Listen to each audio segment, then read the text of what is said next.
Good afternoon, everyone, and welcome to El Tel Cockerel. I hope you're well. Thursday afternoon here in England, and it's 4 o'clock.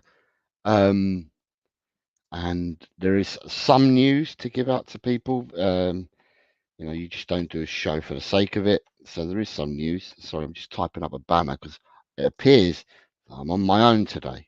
So I'm typing up a banner as we speak.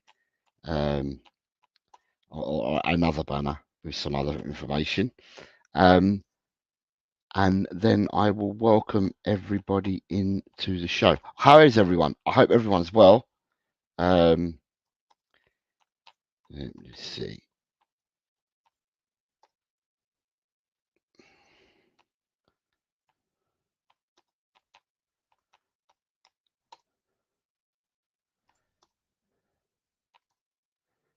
Right, that's it. And I've got them all now. That's fantastic. Right. So, yeah, welcoming everyone in. Let's see who we got here today. Today, at the moment, we have Adrian, who left a message earlier on today. Or earlier before the show started, and say, good afternoon, Jose, the panel, et al. It's me, it's me, it's me. Uh, One of my biggest supporters and mates is young Mr. Shear, who's saying, good day, Jose and panel. Another one who's expecting a lot more people. Smash the likes for the show is what he's saying. Daniel Coys is here saying, big up, Daniel. Um, I'm right. I'm not going to read your comment out because it's one of my banners. It's one of my banners already, Daniel, so I'm not going to read it. Wagwan, Mr. Jose from Donna Cullen, and G'day from Dragon D's Nuts. So, yeah, so I've got a show. I've got some banners because I'm all on my own. I did put a message out there to people within my group to see if anyone wanted to come on. It was a late call because Colin has had to drop out. People have dropped. People have, sorry, doing other things, so I can't force people to come on because it was a late call. So you're gonna have to do with me. Um, but what we've got is you've got Daniel Coy saying yes, cool mate. Pramvat's here saying hello, Jose. I was surprised to see Madison left out the squad. Adrian Chia, amazing to see Son scoring two amazing goals, but hurts because they whooped my national team 7-0. Wow, that's a big score. Uh, Good day, Jose from David Shear. And James, young James, has joined and says big up. Right. So, yeah, as the title of the show is episode 8. And today I've called it Judgment Day. If you're not aware, I've been putting shows out and I've been calling them episodes and I've been naming them after films. And I called this Judgment Day because of what happened to Madison, the news that came out last night. But it is Judgment Day in more senses of the words because more news has come out overnight and today to do with what I'm going to discuss today. And the first topic is to talk about James Madison. I should say does. Oh my God, I'm so weird, and I. It should say James Madison does. Uh, Let me just put that in there. Whoops.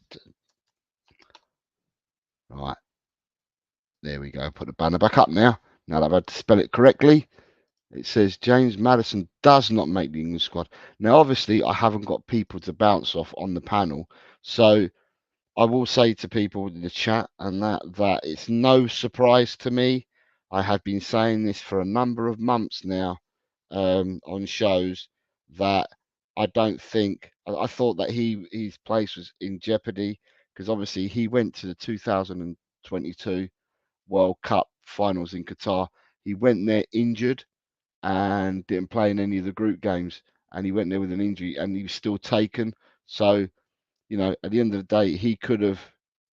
He was in pole position at the start of this season. He was in pole position to go to the Euros, and at the end of the day, for the season that he's had, he has not made the squad. The fact that he made the 33. I mean, there's a bit. Some people saying and Aaron saying you shouldn't have picked 33 players, and if you were going to cut players before the last game tomorrow, that you shouldn't have taken 33. But it's a process of elimination. and I've got Mr. Shoker who says that he wants to come on. So I'm going to put the link out to Mr. Shoker. All right, there you go. So yeah, so to me, at the end of the day, it makes it's obvious to me that he weren't going to make the squad. I said that he was in danger of not doing so, and he has not made the squad. I don't know whether this is true or not, but apparently, by all accounts, from what people are saying, he has gone and changed his bio on his accounts, your Instagrams and whatever you've got. I don't know, because I'm not one of these people that goes and uses social media so much, but apparently he's taken off any reference to England or the England flag or something like that. These were unconfirmed reports, so I'm not sure whether that's actually happened or not. But James Maddison has not made the England squad. I'm not surprised. And what I was going to ask of people, and I haven't got no one on the panel though, but what I was asking people is, are you surprised by it or not? And what comes next for James Maddison?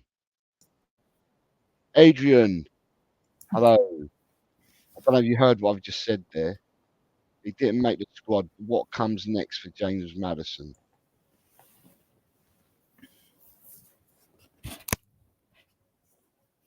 Can you hear me, mate? Yeah. Oh, sorry. Did you say so? I missed that bit. Sorry. I said James Maddison. It's clear that he hasn't made the squad. I've been saying it for a few months now that I didn't think, I thought he was in danger. He hasn't made the squad. What comes next for James Maddison? Because apparently he's taken all these. I mean, I don't know because I don't go on social media, but unconfirmed reports are that he's taken all any England references away from his bio. So, what comes next for Mr. Maddison? Well, he's got to step up. He's got to step up for us first. I mean, I'm not bothered when I'm selfish. I'm not bothered when our players are English and they're not picked for the team. If Kane wasn't picked and the others, it doesn't bother me. I used to get more concerned when we had Kane, Ali, Dyer, and Rose, Walker, and Winks when we had 6, because we never know if we'd have a team coming back after an international match. So no, I'm not bothered. He's got to step up. He's admitted he's dropped off the pace. He's started to show a little bit more towards the end of the season, but no, he doesn't deserve the call up. I mean, Foden for me every day. If we're talking about similar positions there. Right. So he said his comments are he's devastated. Doesn't quite cut it. He trained well and worked hard all week. But if I'm honest with myself, my form for Spurs when coming back from injury in the second half of the season probably wasn't at the levels I had set, which gave Gareth a decision to make. I still thought there would be space for me in the 26-man squad, as I feel I bring something different and have been a mainstay in the whole qualifying campaign for Euro 24 in Germany. But the manager's made a decision, and I have to respect that. I'll be back. I have no doubt. Right. If he says he's going to be back, then obviously the rumours about him throwing a strop and deleting all his social media related to England are obviously like just rubbish, basically. I did say, Adrian, unconfirmed. It's been said this morning, unconfirmed. Yeah. But this is quotes that are being quoted from him, which I've just read out. Yeah, I'm glad that he's shown that he does actually want to play for his country. Some players don't, believe it or not. But no, it's like he's a good player. He's lost his mojo. He's trying to get it back. Now he'll have a rest, won't he? He'll have a rest. He'll be fresh, which is good for us. I think we've only got about 4 away. I mean, like we've got Vicario and VDV and Bentancur's away because they thrashed Mexico, didn't they? And I'm not sure what happens. But with Maddison, I'm just saying with Maddison, what comes next is what I'm keeping to what happens next to Maddison. I appreciate what you're saying, and I've read out the comments we said.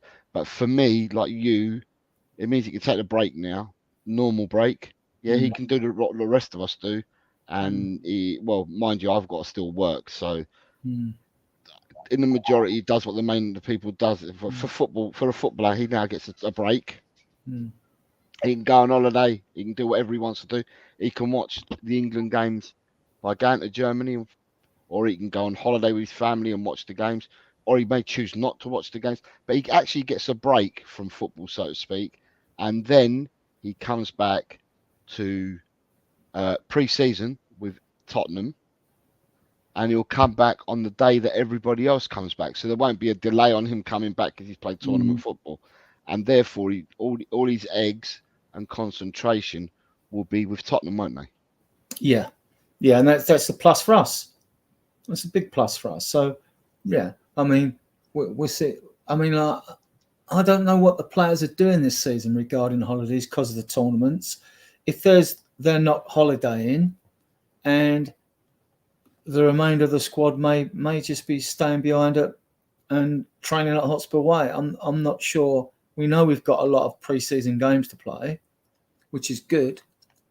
So I mean, with Matters, is he going to take a holiday? Is he going to be given a holiday? Because he could have been away possibly for a month if England got through to the final. Or is he? Or are they? What are the other players doing? If those are away on a tournament, what are the non-internationals doing? Are they going to be allowed to have a holiday, or are they going to be at the training ground? The ones away won't obviously have a holiday, I don't think, because as soon as the tournament's over, they'll be back for the Worcester. Yeah, so so that's that. And the other thing is unconfirmed, so I'm only going to bring it up because it's unconfirmed. But that's Maddison. But it says that the other 6 that have not made the squad are rumoured to be Jack Grealish, Harry Maguire, Jared Brathwaite, James Trafford, Curtis Jones, and Jarrell Quansah. Trafford's a goalkeeper. Curtis Jones, good player for Liverpool. And Jarrell Quansah, I know nothing about. Brathwaite's been playing out of his skin for Everton, even though they're right down there. Surprised with his omission, because he definitely is one for the future. Maguire left out, yeah, fair enough. Grealish, very good player. Black's end product. Doco's shown him seems to be the preferred choice for Pep at Man City. I haven't seen a lot of Grealish this year, to be honest, regard for Maguire. Maguire, though, apparently he's won his place back at Man United and he's been showing good form. I don't watch Man United. The only time I see a lot of these teams those days when actually we play them twice a season. I mean, I do watch Premier League games. I can stream them all, but most of the time I can't be bothered. And I'll only watch games if there's something juicy on it.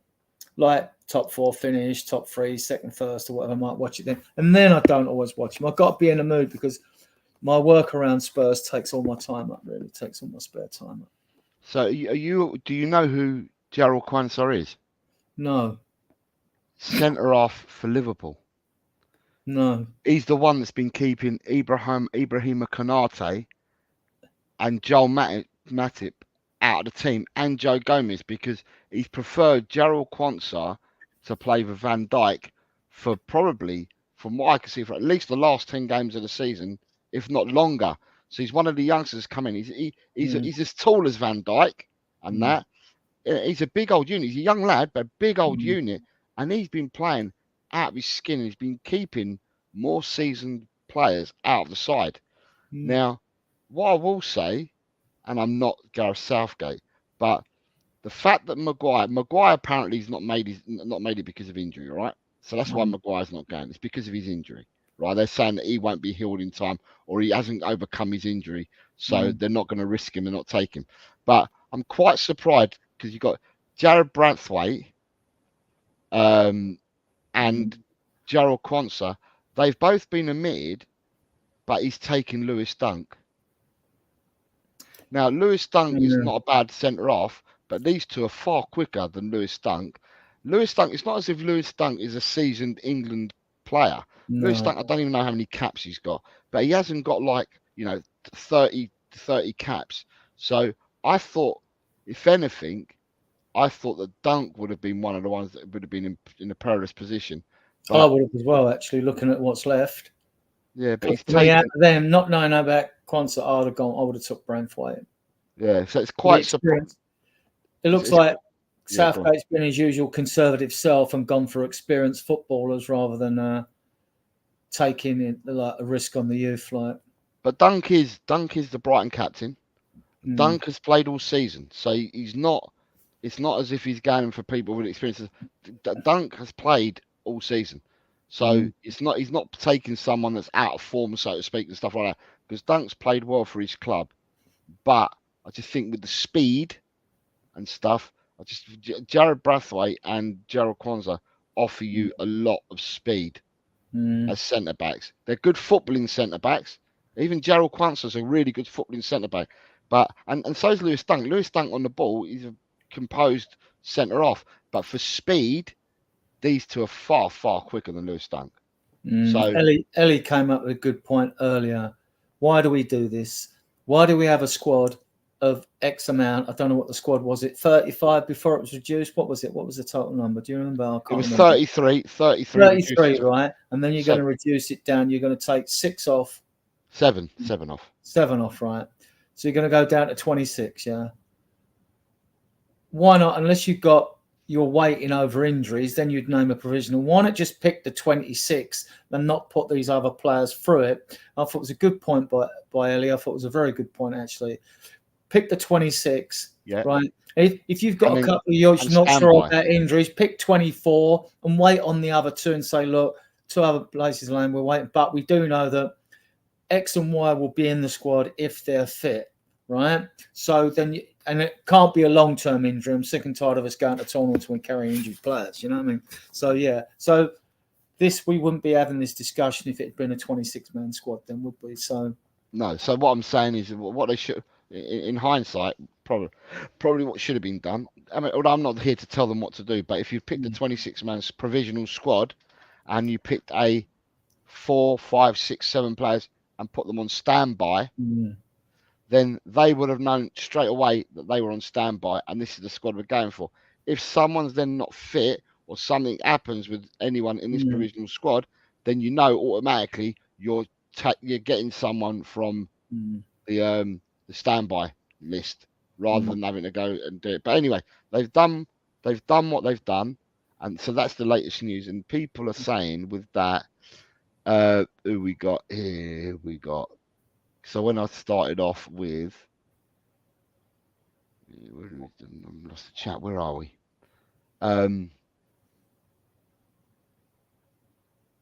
Yeah. So David Shear says he didn't deserve to be selected. To be honest, James, the Tottenham fan, says he didn't deserve it. There's more better players in his position. Yeah. I'd say there's players that have played better in a position rather than they are better players than in full stop, because whether we like it or not, or whether you want to hear this or not, Maddison is a very, very, very good footballer. Yeah, he's just off form, but he's a very, very good footballer. On form, there's not many that could live with him if he's on form. So Daniel says, if he would have been selected, I'd be real. I wouldn't have been happy. I'm not supporting Tottenham in this Euros. I'm supporting England. David Shear says that he's now got to just professional hard work, head down, bum up. Shemtam, good afternoon. Shemtam says, good afternoon, Mr. Jose Bossman Mourinho and Mr. Adrian. Hope you're both well and having a nice day. Maddison needs to come back next season and play out of his skin to show Ange and England it's a mistake. But it's not a mistake.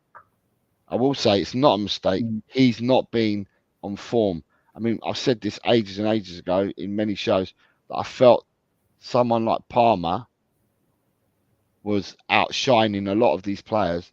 And I even said that I feared for Grealish as well. But when they dropped Maddison yesterday, I didn't think Grealish was going to be one of the ones that went today. So that means that the youngster from Crystal Palace has made the squad, Adam Wharton. So he got pulled into the squad, made his appearance on Monday night as a sub or whatever, and has made the squad. So well done to Adam Wharton. Well done to Adam Wharton. Yeah, well done to Adam Wharton. Kobe Mainoo's made the squad. Well done to Kobe Mainoo. So some of the youngsters. The little I've seen of Kobe Mainoo, he looks a player though, doesn't he? Yeah. He looks. Maturity beyond his years. He looks a player. But they're saying that Tottenham, they're saying that England have got all this attacking intent. Well, to have players like Mainu, Wharton, and Bellingham, Cool, right? Bellingham. But because they're all young, all three of them are young. But to say that you've got them three players, the way they play at the moment, England have got a bright future in that midfield as well. Yeah, I mean, I said on an earlier chat, I said we can get a tune out of the squad. Can we get a tune out of Southgate? Fair enough. David Shear says, did Jimenez play for Mexico? Yeah, he's Mexican, even though he's born in Buenos Aires, but he plays for Mexico. Yeah, but did he play? Because they played last night, didn't they? I know Bentancur scored, didn't he? He played well, Bentancur. Did Bentancur score? I know that. They won 4-0, didn't they? Yeah, Nunez got a hat trick. Right, let me have a look. What's coming up here? Mexico 0, Uruguay 4.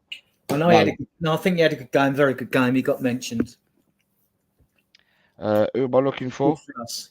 Santiago Jimenez came on as a sub in the 84th minute, if that helps answer your question, David Shear. And Uruguay won 4-0. Yeah. Nunez got a hat trick and Facundo Pelestri got one. Right. But they were 4-0 up after 49 minutes. Yeah, there was a lot of crowd trouble as well, which is nothing unusual, is it, between hot-blooded. Rodrigo Bentancur played 89 minutes. He was substituted in the 89th minute. Yeah. And he played well, apparently, which is good because he needs game time in his legs after that ACL injury. I still like that player. The player that played beside him yesterday. And I love him as a guy. And I think a guy is top player. I love a guy at Tottenham. But I'm told that would PSG sell him? He hasn't been playing regularly for them. No, he hasn't. No, because they've played Vitinha and players like that instead of him. So that's what I'm saying. Ugarte would be someone that I'd look at. Yeah. I mean, I know we're sort of getting onto midfielders now, and we're coming back to the old DM6, number 6. I mean, you know, we're going to know so much more once his transfer window's done. Because if Ange doesn't go if he goes for box 8s. You know, someone like a Weston McKennie, if he can't get Conor Gallagher, who would do the box-to-box job for him. He's got the lungs and the stamina, even though he's not a sexy signing. You know, why would he go for an Edison or a Gibbs White, or a Coop Miners, or if he really wants a box-to-box number 8? Yeah, we're linked with those players, aren't we? We've been linked with all those players. We know the striker's easier. We know, we know he wants a striker. I'm going on to link players later because I've got a part for link players later. So that's on that. So people, show your appreciation for the show. Come on, guys! By hitting the like button. Love Spurs and hate Arsenal. Subscribe to the channel and smash that like button. Okay. You have been doing well of late, and I'm really happy because the numbers of the likes have gone up, which I'm happy. Whether that gets us out there even further, I don't know, but I've been told it all helps, so yeah, it'd be nice if you could show your appreciation by hitting the like button. Peter Carreras says it's 1:15 in Melbourne. It's now 1:26 in Melbourne because he's put that 11 minutes ago. And then he says it's a crazy night for him. He's our resident paramedic out in Melbourne. Mm-hmm. Then we've got, let me see if I've got anyone else that's come in. Scott M, good afternoon, Scott. I hope you're well, sir. Says Brathwaite is surprising. He's a quality centre back. I believe he's quality, Brathwaite, Scott. But I also think Kwanzaa, the other Liverpool centre back, I think he's quality as well. James, the Tottenham fan, says I thought Stones and Shaw injured. No, Shaw is the one that has been injured, but he started back on the grass yesterday. First bit of training he's done since he's been out. He's been out for a while, but I think the risk is when they've looked at all the players, they can't take risks on both of them. So I think they've taken a risk on Shaw rather than Maguire because there's loads of centre-back cover. There isn't loads of left-back cover. So that's why I think they've taken the risk on Shaw. He's got the option of even Walker at centre-back, isn't he, if he's pushed. But he's got centre-backs. It's the left-back position. That's why he was able to drop Maguire because he's got loads of cover there, isn't he? So... No. Peter Carreras, you got this one wrong. Dave, Ange might take the English job if he leaves Tottenham. You've got Drewlers here saying, afternoon, Mr. Garcia, Mr. Shoka, and the chatter. David Clark says, Cooper to be Leicester City's new head coach within the next 48 hours. I have information from within the club. I knew that he was being interviewed. I knew he was one of the 3 that were being interviewed for the role. We'll come to talk about Leicester a bit later, but suffice to say, he'll be taking some job on there. That's what I'll say. He's a good. Cooper's good because he played for the England setup and all. He was a manager for the England young uns when they won the World Cup and stuff like that. So he's seen Foden, your Gibbs Whites, your Calvert-Lewins, and all these people like that. They've all Jadon Sancho's. They've all come through under Cooper's tutelage when he did the young England teams, years and years ago. So he's a good coach, but I think he's walking into a bit of a shitstorm at Leicester, but we will discuss that later. And then you've got Nick, the round table talk, which is Nick, our good Nick. He's saying good morning because it's their morning, it's our afternoon. So I think Nick, it's either 9:28 or 10:28 when Nick is in the morning. So that's why he's saying morning to us. And Paul Curtis, or is it Paul Davis? He's been from Spurs, coach. Hold on. I've got that on a banner as well. Adrian, I'll leave that then. Adrian, I'm prepared today. I'm prepared. Okay, go on. I've got loads of stuff. Right. So the other thing is that I was going to discuss, and that is today, but I've not heard any news. I've got Twitter on, or shitter as I call it, just in case if anything breaks.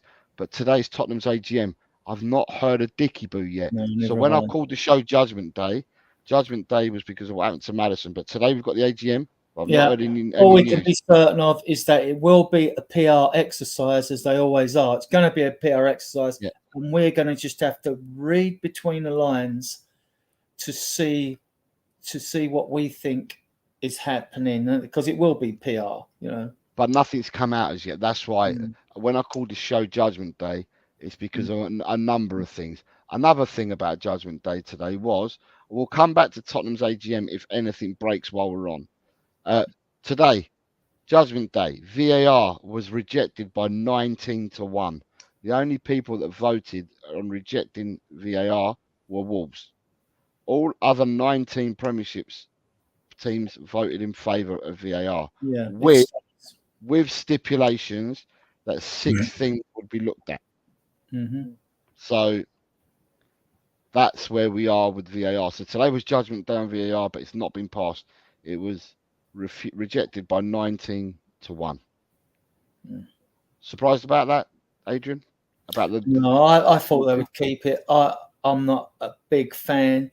But one of my biggest gripes with VAR was the contentions offside, because I want that done like it was done in a World Cup. At least it's quicker. Even if the automated system, there's arguments about it and gets it wrong, at least fans are going to be able to celebrate or commiserate with each other if the goal's not allowed. But at least it should be instant, because it's computer generated, no bias involved. I don't trust the officials. I'm naturally suspicious and a cynic when it comes to that. You're using different officials all the time. They might have hidden biases against teams. No, I don't like it on the offside. Automatic offside, I think, is a good thing, as is the goal mouth technology. I'm in over some of the handball decisions, which have come up, or VAR and all that. And you always know that when has a ref gone to a monitor, right, and not given the penalty? Has it happened ever? Has it? Because as soon as he goes to the monitor over a penalty decision, he's given it.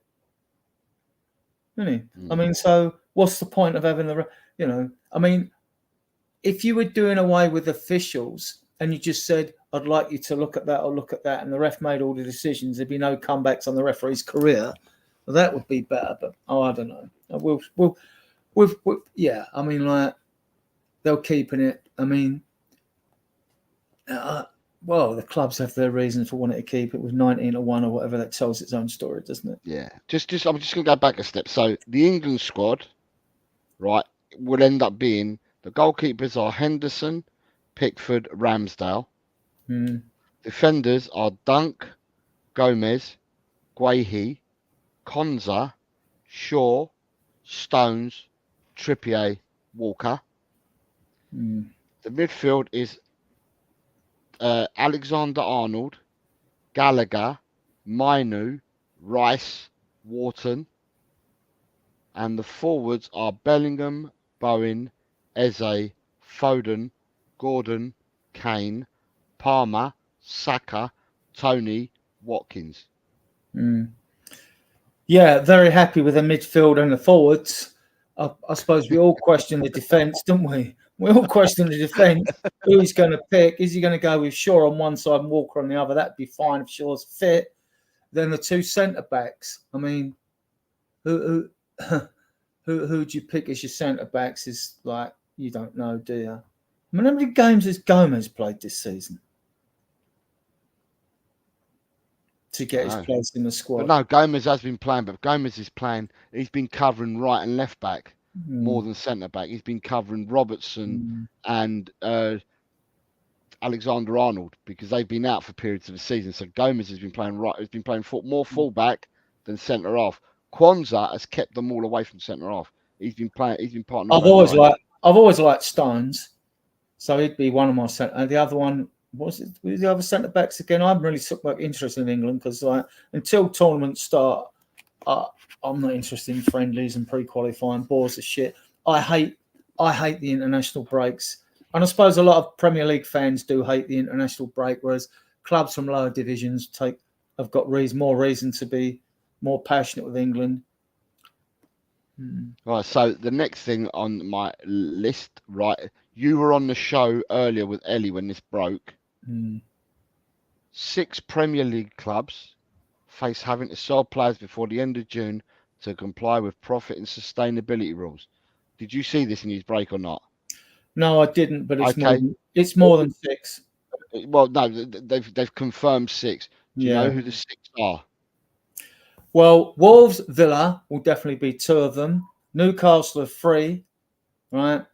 I should imagine Chelsea would be 4. They're denying it, but I bet they are one of them because all the clubs that are denying it are just, out of pride. Like Chelsea would be 4. I should imagine that Man United will be 5 because they've spent a few quid on players. 5. And 6th one, Forest have got to sell. Okay, so you've only got 4 of them. Who are the others in? Let me know. So, all right, these are the 6. So it's understood that the clubs are Chelsea, Aston Villa, Newcastle, Nottingham Forest, and Leicester City. That's 5. Why am I missing one clean? Wolves are in there. I'm telling you now, Wolves are in there as well. Well, Man United, Wolves, Bournemouth. There's a lot of teams that I would expect it to be. I don't think this is accurate report. There's a lot of teams denying it. I mean, Everton are the other team that've been named. Well, I mean, Everton are the other team that've been named. Okay, I think it's more than 6. I do as well. Like I said, I do as well, Adrian. But like I said, what they've done is they've named this. The report's come out today. And if you're a club, let's be fair, you want to deny it, don't you? You don't want people to come knocking on your door thinking they can get a player on the cheap. So you've got to put up the front. Now we haven't got to sell. So, like, if someone does come and have players, they're not going to be forced to selling them cheap, which Everton will be. Everton will be forced because they're in dire straits. But, yeah. So that's what you've got. I mean, to me, you're missing, I think, Bournemouth are missing off that list. Wolves are missing off that list. So I said there was I'm with you. I've said there's about 10 clubs in danger. Yeah. And this is about Leicester City. Leicester City weren't in the Premiership when I said there's 10 clubs in danger. So I think there's some others, but these 6 have been named and put. So Sky Sports have said these 6. The BBC News are commenting it's these 6. So, big organisations like them won't usually put stories out there. They're the ones they know of, right? They're the ones they know of under the old rules, under the Financial Fair Play FFP, PSR, Profit Sustainable rules, right? And there's got to be a transition between those rules and the new SCR rules that are coming in the squad cost ratio. But that's a sort of another subject. I don't know if you're going to go into it or not. Yeah. So you've got Matthew saying, Judgement Day, nice thumbnail. Well, there was a reason why I called it Judgement Day today. As I said, I've explained it. There's a few judgments that have happened today, but I called this yesterday, the Judgement Day. I called it. So there was a few things that happened yesterday, and I knew they were going to happen today. Is Hence why part of your run sheet today then going to mention Man City in a court case on Monday? I haven't. No, but we can include that. Right, because that's judgment day for them as well. Right. So you got afternoon chaps in chat from audio. Daniel Coy says Nottingham Forest are definitely one of them. So he was before I brought it up. He was already commenting on who he thought. Jishnu Raja, good afternoon, Jishnu sir, or good evening to you. Says, what was he thinking when dropping Kwanzaa? Terrible call from Southgate. And David Shear, Man City not being included is a damn joke. So yeah, we expect more to be said about this, but these are the 6. Now, with these being in the 6, Adrian, you was on a show yesterday, and I know you were definitely on a show with me. I think you did 2 shows, but I only did one with you yesterday. And of them 2 shows that you did, and I was on with you, I said that the links for Conor Gallagher to Aston Villa, I found them really hard to believe. Yeah, because I think Villa are in trouble. So I can't see how Villa can go. If they're one of the 6 that have been named, I can't see Villa going for anyone at the moment. Because there was talk of like Douglas Luiz going from Villa and bringing in Conor Gallagher. I mean, where's the gain in that? I think you lose, because that was rumoured speculation about that. Are Villa that short in midfield? I don't think they are really for what they're doing.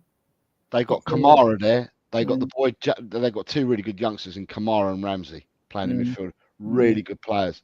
I like them a lot. They're units as well.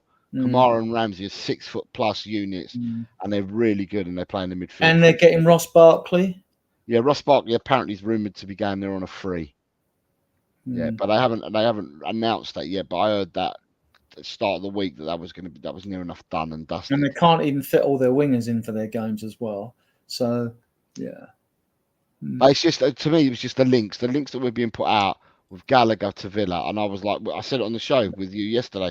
I can't, because people were saying, a lot of people from the Tottenham community have gone on shows and were saying, but even Villa have beaten us to Gallagher, and I was like, where are you lot thinking this is coming from? People can talk as much as they want. When I mean that, I mean by the in the nose, right? And they can farm out information and stuff like that, and people will pick it up on shitter, right? But there is no way. I thought about it straight away, and I thought, but they're in trouble. How can they go and buy Gallagher? Yeah, and the other issue, and like the Chelsea's thing, right? They say they're not in. Yeah, yes, they are. If you're that, look, why haven't they already tied Gallagher down to a new contract?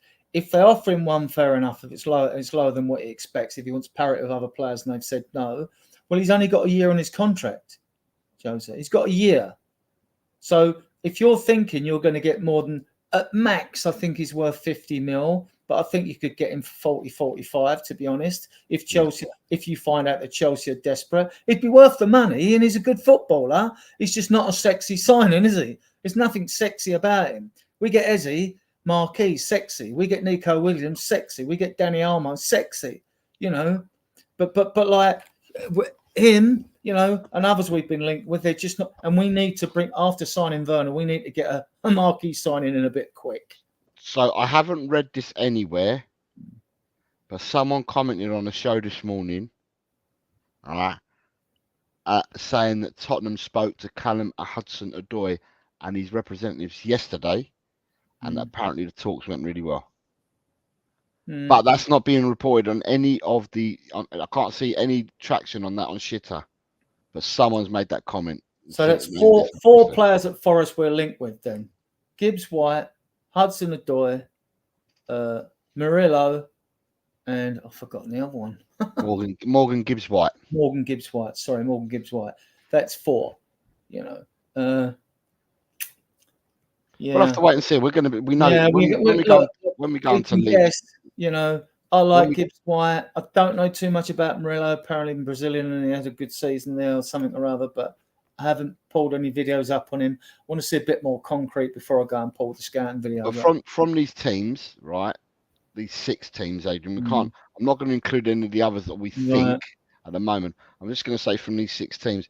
From these 6 teams, if you could go and, I don't know, penny pinch or get a cheaper deal or whatever some of these clubs, if they were willing to sell some of these players, you would definitely go to their clubs for some of the players, wouldn't you?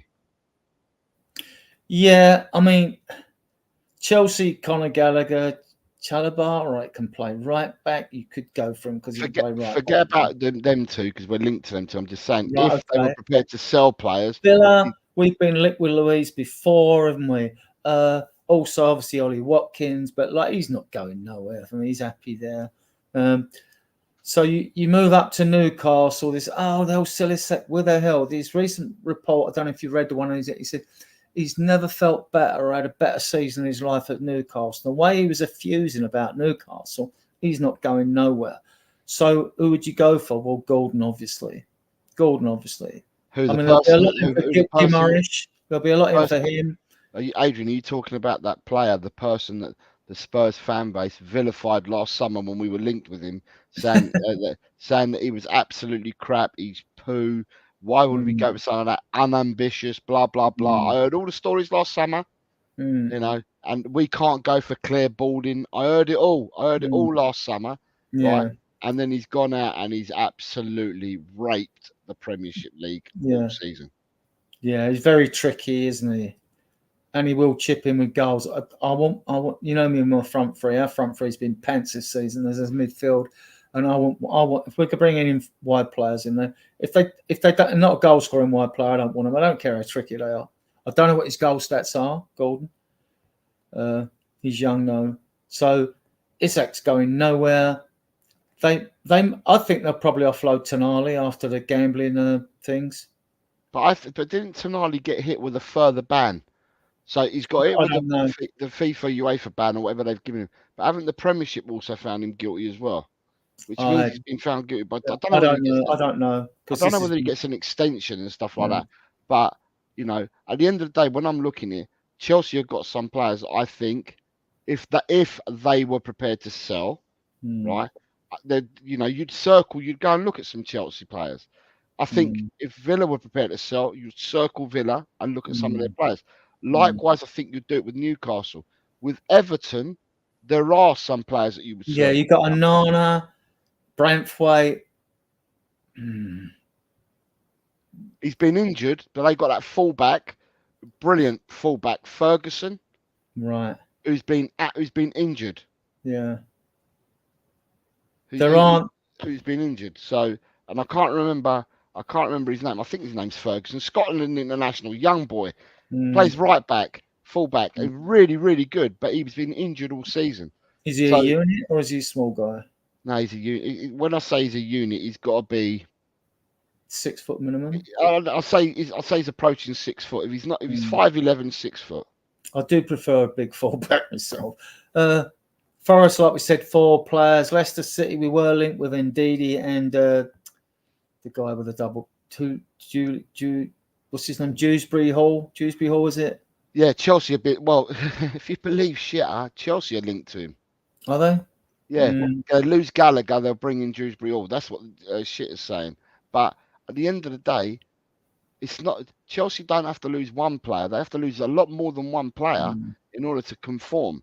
I mean, I'm not an accountant by any stretch of the imagination, but I believe that where they are, and the hole that they had anyway, and the hole that they've got with the hotel money not being ratified, it means to me that they're like at least 2-3 players they need to get rid of, at least, in order to try and. Who would you take out of those? I mean, Everton, Branthwaite. I haven't seen the fullback. I trust your word on that, right?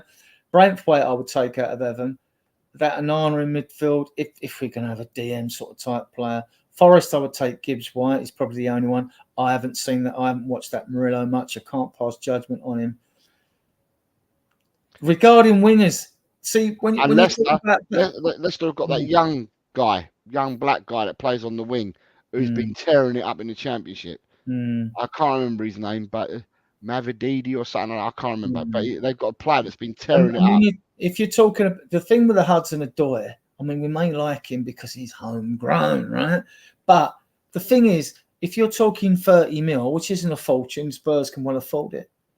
You can go to Europe and get a better player than what I've seen. Now, maybe Hudson-Odoi, he's shown things I haven't seen, so I can't really judge. But for 30 mil, you can get a decent winger in Europe for 30 mil. Yeah, but if you're talking Nico Williams, 43, I mean... Adrian, you've got to remember, we keep saying this all the time, right? We keep saying this all the time. We've got to be within the limits of the squad. So we can only have 17 foreigners. So, and we can only have 8 English players. So at the end of the day, in order to bring the luxury players that you mentioned, who I think is a terrific player, Nico Williams, but then you'd have to have room in order to bring him in. Well, we've got at least 7, haven't we? Because you got the 4. Let me just catch up with the chat a second. Right, Audio Artisan is saying Jared Brathwaite and Anthony Gordon will do for me. Beyond 72 says I would go up the road to Fulham and get Paulinho. We got Hugh Wizzy saying Spurs would be a backward step for Gordon. You have to be realistic. No, Hugh Wizzy, what I was saying, I was actually saying that last year, when Tottenham were linked with Gordon, the fan base, a lot of people were saying within the fan base, they were calling him Claire Balding, if I remember rightly, and they were all saying that he weren't good enough to come to Tottenham, and why are we looking at him and stuff like that. And this is what they were saying. So I'm saying the fan base was reacting like that last summer. Look what he's gone on to do, is what I'm saying. What he's now done, that he's gone to Newcastle. They took the punt on him. They paid whatever money they paid for him, because even people were saying, you're silly money. If he's gone somewhere, he's gone to Newcastle. It doesn't matter what club he went to. He's tore it up in the Premiership. So therefore, for me, at the end of the day, some people are very, very fickle, right? And they're not for me, they're not for me, and all that. But at the end of the day, he's gone and done the business. So that's what we're saying.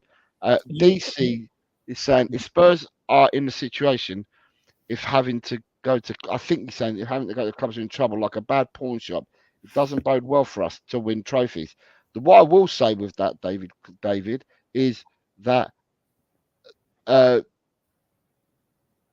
you need to. I don't agree, David, because some of these players can be excellent players, right? And just because they play for a lower league level club, right, it doesn't make them it doesn't make them bad players. It just means that they play for a club that's lower than Tottenham at the moment. And we may have to get one, David. We may have to get one in. And if it's a Golden, that would be a good side, or a Brentford. And the reason is we've got the 4 academy homegrown players for the Europa League, right? Because you've got the 2 goalkeepers, Austin and Whiteman, and then you've got Skip and Parrott, who's 22. But to make up our 8, like Jose alluded to earlier, only count 3 unless some now players have gone. You've got Skip. No, sorry, you haven't got Skip because he's one of the home. You've got Johnson, Maddison, and Davies. Where's the next one? Where's the 8th one? Where's the 8th homegrown? Can you think of one, Jose? Because I'm stuck on 7. What's that for the Premier League? For the Premier League and for Europe, you've got to have 8. But I mean, like for Europe, you've got to have 4 academy trained. We've got the 4 academy trained, and you can add Maddison, Brennan Johnson, and Davies to that, right? Ben Davies. Forster. We got 8. Yeah, we've got Forster as well, mate. He's still at the club. So we've got the 8, so we don't have to go and buy this season, right? We don't have to go for the Premier League tax players. But if they're a good player, I mean, Eze. That's it. If they're a good, that's exactly what I was going to say, Adrian. I want Eze, right? I want Eze, right? So, like, if we get Eze, he's a marquee signing as far as I'm concerned. If you got Golden the way he played last season, I wasn't sure, right? I'd say he'd be a marquee signing as well, and he'd cost 60 mil. I think. What did Newcastle pay for him? I wonder. For Golden. For Golden. Ellie phoning me. I don't know. Come on. Ellie, come on. We'll send you the link. She don't need the link. She can just come in. Jose, we're on. I'm on the channel now, so I've got to cut you off, okay? Oh, all right then. She can just join. She's got the thing. All right, okay. She's going to join. Okay, so I don't know how much they've paid for Gordon, but like I said, we have such a divided fan base when it comes to players. Some players are liked, some players are not liked. Well, he wasn't one of the players that seemed to be particularly like people seem to laugh at the idea of bringing someone like Anthony Gordon to Tottenham, which I found ridiculous at the time, and he's gone exactly to, do what he needs to do. Or would you take Robinson, a fullback from Fulham? I mean, let's list the good English players, and if people we'll come to link players after. I just want to make sure that I'm just going to finish off with this before we move on to it. So I've got link players to come to as well. Ryan G's here saying big up Jose and Adrian. Hugh is saying Mavididi is ex-Arsenal. I think I'm right in saying it's Mavididi I'm thinking of. It's a winger that played for, and he tore it up for Leicester in the Championship. Then you've got, who else? You've got Chris Lonnie. Good evening, I think it is for Chris. Chris, I think you're in Oz. I think. I might be wrong. Hyle, if we're going to get overseas players, they need to be starting every game or first choice subs. I've said all along that I think that we need to go for players that actually improve your first team and are not coming in as subs or to pad the bench. You need to have players that are going to provide competition straight away. Daniel Coy says it's a big summer ahead for Tottenham. Like I said, quality instead of quantity this summer is what he wants. Hugh is saying always good to hear a different perspective. Ryan G saying it's 40 million for Gordon, weren't it? I don't know, possibly. Brian Maguire, does Eze have a release clause? I've heard different stories. Yeah, Twitter had it the other day, Brian, or Shitter as I call it, had it the other day. They said that there was a release clause. No one said what the release clause was, but it was like had a green light saying Eze has a release clause. So I don't know. Johnny Bethnal Green, good afternoon, Johnny. I'm saying good afternoon to you, Brian. Good afternoon to Johnny Bethnal Green. He says, to be honest, I reckon Ange might bring in a couple of J-League players that none of us know nothing about. Possibly, could happen, but yeah.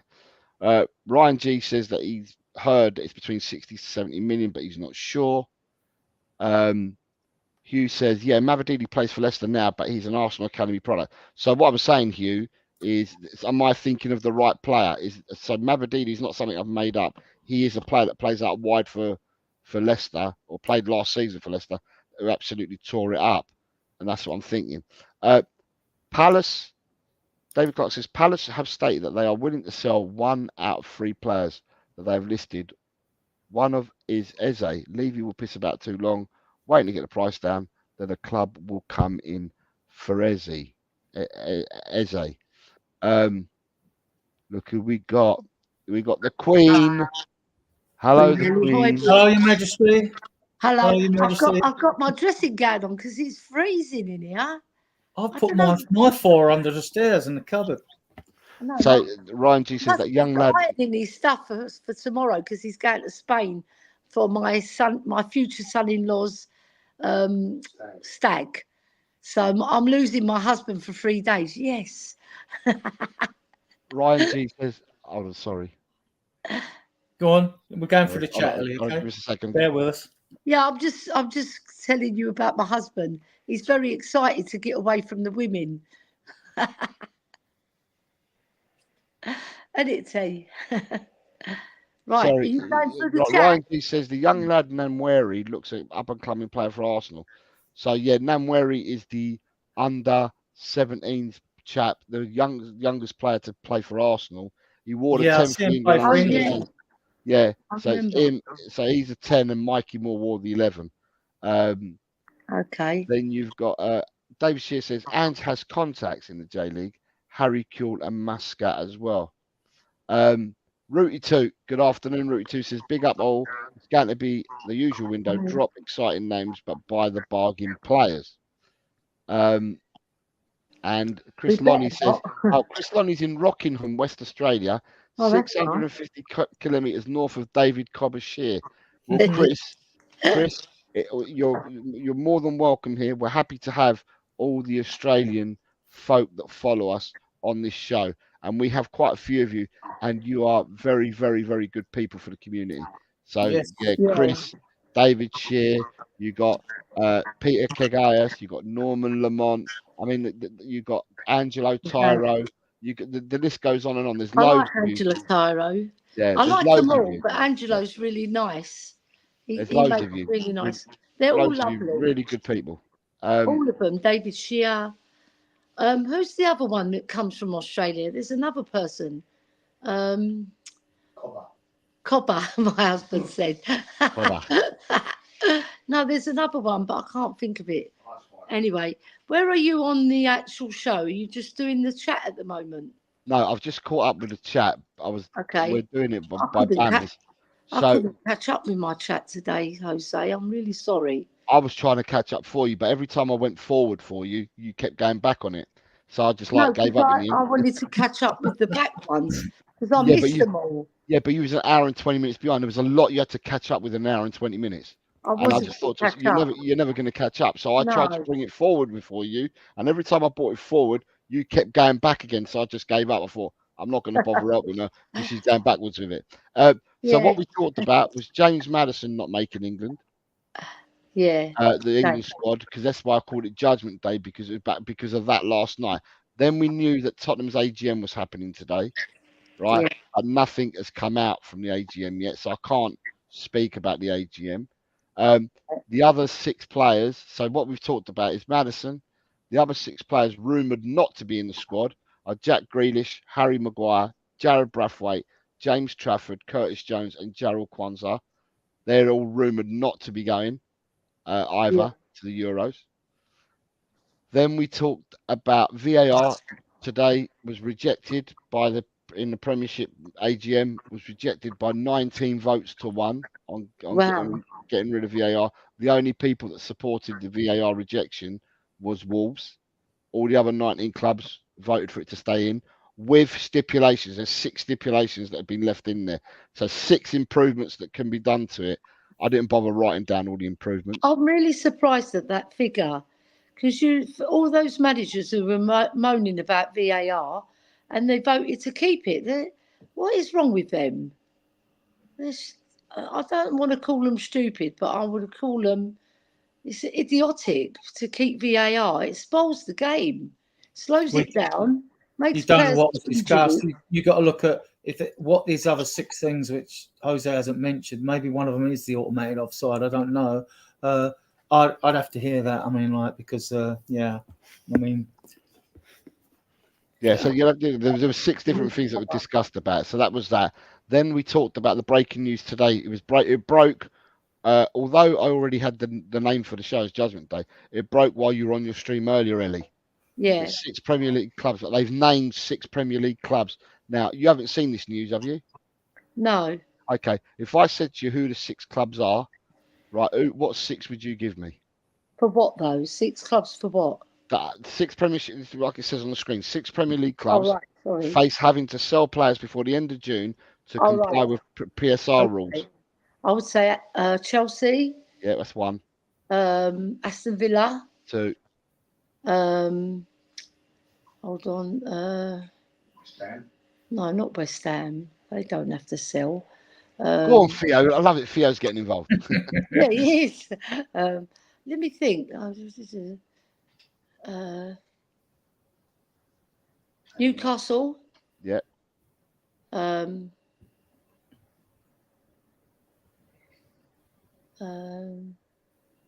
Bloody hell, my mind's gone blank. Let me think who's overspent. Fulham? No, not Fulham. They don't spend anything. I said Chelsea, haven't I? Mm-hmm. Yeah. You said Chelsea, Aston Villa, and Newcastle. Yeah. All right. Everton. Yeah. Yeah. That's 4. So I've got to get 2 more. She's an old accountant already, isn't she? Yeah. Yeah. God, Liverpool. Man United. No, but we're surprised. They haven't been named. They surprised. probably may have done, but they haven't been named today. Yeah. I'll give you the other 2. Give me the other 2 because my brain's gone dead. It's understood that the clubs are Chelsea, Aston Villa, Newcastle, Everton, Nottingham Forest, and Leicester City. Oh, right, Leicester. They just come up. And Forest. Because they got penalised last year. But between Adrian and myself, Our beliefs are, so we don't know factually, so these are just our beliefs. We think there are other teams that haven't been named as yet that still. So your teams like Wolves, we think Wolves, Bournemouth, and Man United are probably 3 clubs that haven't been mentioned yet either. Okay. So that was news that came out. So we've discussed this as well. Brighton spent a bit of money, didn't they? Sorry? Brighton. Yeah, They but spent a bit of money. but they spend it like 5 million here and 5 million there. They don't spend big bucks. And they've got hundreds of millions in. And they get hundreds of millions for selling, so they're fine. They're a very good club. So this is where we've done all that, right? I've got 3 more topics left, but Adrian's asked to include a further topic. So I think what I'll do is we'll go to Adrian, we'll go to your topic, and then I'll do the other 3 towards the end. But before that, let me just catch up with the chat, and then you can start on the last. Let me just catch up, and you can start on it. Hold on. Right, who we got here? I'm going to get my stand from upstairs because I'm okay. Yeah, you've got Peter Kegaya saying Aussie power. Ryan G says, don't know why Wolves expected the vote the other day. It was never going to be scrapped. I knew it wouldn't get scrapped, Ryan, but I expected it to be rejected, but not 19-1. I expect, because to get something in favour, you need 14. It was never going to be in favour of, right, for me, but I thought you'd have more than one team rejecting it, and the fact that it was 19-1, it kind of shocked me because I thought you would have had some more people that rejected it. I didn't think it'd go through, but I thought maybe more people would have rejected it. Druda says, just came out of the club. Chris Davis, I'm going to talk about this. I'm going to talk about that. Well, you're saying he's already left. That was one of the. That was one of. Shall I go on to that, Adrian? Yeah, you might as well, as it's been brought up. Yeah. You got Budgie Power from Chris Lonnie. Rooty Toot is saying, what's Rooty Toot saying? Chelsea, Newcastle, Aston Villa, Everton, not for us. Yeah, he's got all the 6 there. Brian Maguire was then guessing he's put them in there as well. Jose, can you resend me the screen? Like, your one didn't work. Right, I'm going to put it into the screen, Alan, for you, and then you can see it. Right, Alan, I'm posting it now on screen for you, mate. There you go. Oops. Hopefully that's it. Right, it's there. It's posted for you, Alan. Peter Kigaya says, yeah, we're all good at everything, even camel racing. We might be able to have that, Peter. If Ndomili goes for 100 barrels of oil and 4 camels, we might have camel racing. Right, Ryan G says, reports I've seen is that the owner said that they will only sell one of our big players, which is Neto, and they will only sell if it's 60 million. Keep him right. Rooty Toot saying, hope Ange takes this opportunity to change his entire coaching staff. So, Adrian, I'm going to have to jump, mate, and go back to one of my banners that I had ready. And that was Chris Davis is favourite to become a Birmingham manager. Yeah. Well, according to a lot of people in our chat, they're getting information, or they're telling us that he's now gone. He's accepted the role as Birmingham City manager. Is that what the chat is saying to me? Right. So did you know about this? So it broke saying Chris Davies is in talks over making his first move into management, which would mean leaving his role as Ange Postecoglou's assistant head coach at Tottenham to become the new manager of Birmingham City. If Davies does depart Tottenham, then Postecoglou will have to decide whether to bring in a new assistant head coach or to promote either Matt Wells or Ryan Mason to the role and then bring in another coach. That's what Alistair Gold said in a tweet from earlier. So, okay. So, yeah, we've got people saying that it's been confirmed by the club. It's been tweeted 5 minutes ago. It's been confirmed by the club that Chris Davies has now left Tottenham to take on to become Birmingham City's manager. I'm glad he's gone. I'm glad he's gone because he didn't do a good coaching job. Because those players were confused for most of the season because he was supposed to instill the system, the philosophy of Ange Postecoglou, and our players were lost 3/4 of the time. Like if they had the system drilled into them by this guy Chris Davies, they would have been cooking because everywhere Ange has gone, right? The systems worked really well, and it looks smooth. our one was quite disjointed. You know, there was times where I was really frustrated watching the team because they weren't playing like they did in the first 7 or 8 games. I know it was 10 games we didn't lose, but I just feel that our play was very disjointed. There was times where it was fantastic, and there was times where it was very, very disjointed, and they were all confused and they were out of position, and that's why Postecoglou said, "I need a remote control for my players."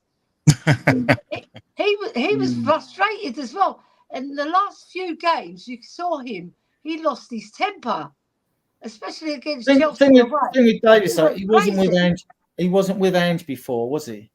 He wasn't with Ange. Davis, he wasn't with him, so he didn't even know. I don't so think. To me, all I'm saying, to solve this gap, you don't promote from within. Ange has been in many leagues, right? He's worked in many leagues. Yeah. You'd have had coaches with him when he's been successful. So bring one in that knows his system. That's what I would bring one in that knows his system. And like Harry Kewell. Harry Kewell knows it. He worked with him at Celtic. Harry Kewell was fantastic. And he said within 2 weeks, all the players had grasped the system and they worked it like clockwork. But our one, it didn't gel all of the time. And there was times where we played for 15 minutes really well, and then we ran out of steam because they didn't know how to pace themselves. They were like all gun-ho, and then nothing for 45, 50 minutes. And then he would make substitutions, at around about 65, 70 minutes. And then you'll get players that come on who did know the system and played it very well. And they're the ones that was touted that they didn't know how to play the system. Like when Bentancur and Højbjerg came on against Fulham, they were fantastic. For that last 20 minutes, those two were cooking. And I remember we only created 5 chances prior to that. And when they came on in that 20 minutes, we created 6 chances. You see? I just thought our play was very disjointed, and it wasn't in the right rhythm. You know, we didn't actually play Ange ball all of the time. I think we should. I definitely believe we should bring someone in, and not because we haven't got these. Ryan Mason's still learning his trade, so like I don't know about the other coaches. So Millie Jedinek has worked with him, but I don't think that was because he was captain of the Australian team, not because I don't think he may have worked with him with one of his teams. I don't know, but he does the data analysis now. He sits back with all in the media section of the West End, doesn't he? Like, and he's taking all the recordings off of the players' bras they wear under their shirts. You know what I mean? So, so he's getting all that. I wondered where my bras got to. That's why it's so robotic now, because he'll be pumping that information down to the bench, no doubt. You know. Or at half time, they'll be going through the data, or however they do it, which I don't know, right? To be honest with you, I know they play. So let's welcome in Alan. Alan, welcome, mate. How are you, sir? Hello. I'm doing well. How are you? Yeah, not bad. I'm not sure whether you've caught up or you know what we've talked about so far. I haven't. I've been in meetings. So I called the show Judgment Day, or I planned it yesterday to call it Judgment Day because Maddison had been left out of the England squad. I also knew that Tottenham were having the AGM today. I knew the Premier League were discussing VAR today. So that's why I called it Judgment Day. But a lot of things have now come about from when you prepare a show to actually doing the show. A lot of things happen. It is actually the Premier League's AGM as well today. Yeah, that's what I knew. So basically, what we've discussed is Maddison not being in the England squad. Did he deserve to be or not? We've had around the table, people have basically said Maddison didn't deserve to be there, wasn't on form. We now hope that he goes, rests himself, has a holiday, comes back for Tottenham, fully fit and firing at the start of pre-season. 100%.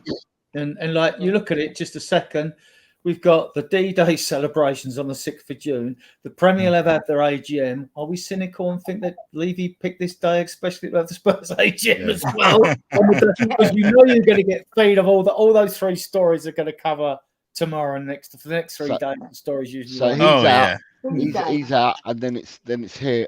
There, the 6 other rumoured are to be Jack Grealish, Harry Maguire, Jared Branthwaite, James Trafford, Curtis Jones, Jarrell Kwanzaa. They're rumoured to be. Well, I know that Curtis Jones is out. Yeah. Yeah, he's been told that he's Yeah. out. And the other 5 are the ones that have been rumoured to be out as well. So that's the 7 that are being omitted by England. Wow. So we discussed that. Tottenham's AGM I've got as a banner, but nothing has broken on the AGM yet. I keep looking on shit app, but I can't see anything. So I'm going to keep that just in case during this show we hear something from the AGM.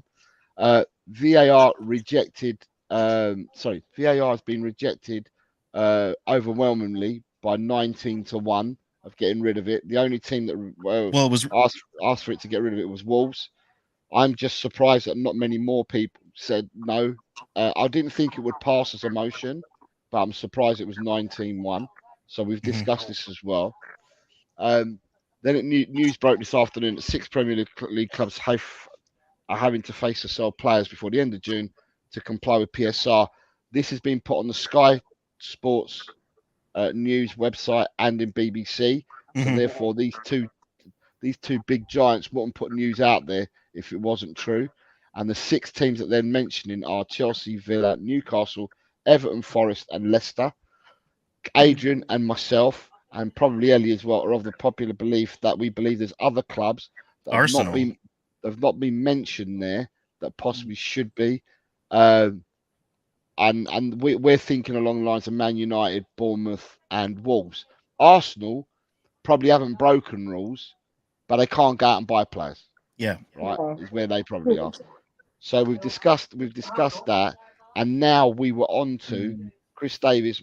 I prepared this thumbnail pre the show, but as we've been live now, people are saying in the comments that Chris Davies has left to go and become the manager of Birmingham City. He was Ange Postecoglou's head coach. So with him going, right, so he's gone. Did you guys know much about him? Highly rated, very highly rated. Can I ask, was he at Tottenham already, or did he come with him from Celtic? Or did he come from another club and join Postecoglou? Did we not? We took Simon Davies from Man City. Chris Davies was he at Villa at one time? I've got to Google him. Because I know Wells and Mason were within the club, and that he bought Jedinak in. No, I have. No, I've heard of him. I've heard of him at Spurs, but I never heard of him before. So what we've got? Google him. Somebody Google him. He was at. It says here Celtic. That he was at Celtic, Leicester, Liverpool, Swansea with Brendan Rodgers. Yeah, we've got JK27 saying Chris worked at Celtic with Brendan Rodgers. He's telling us, he's telling us that he worked there.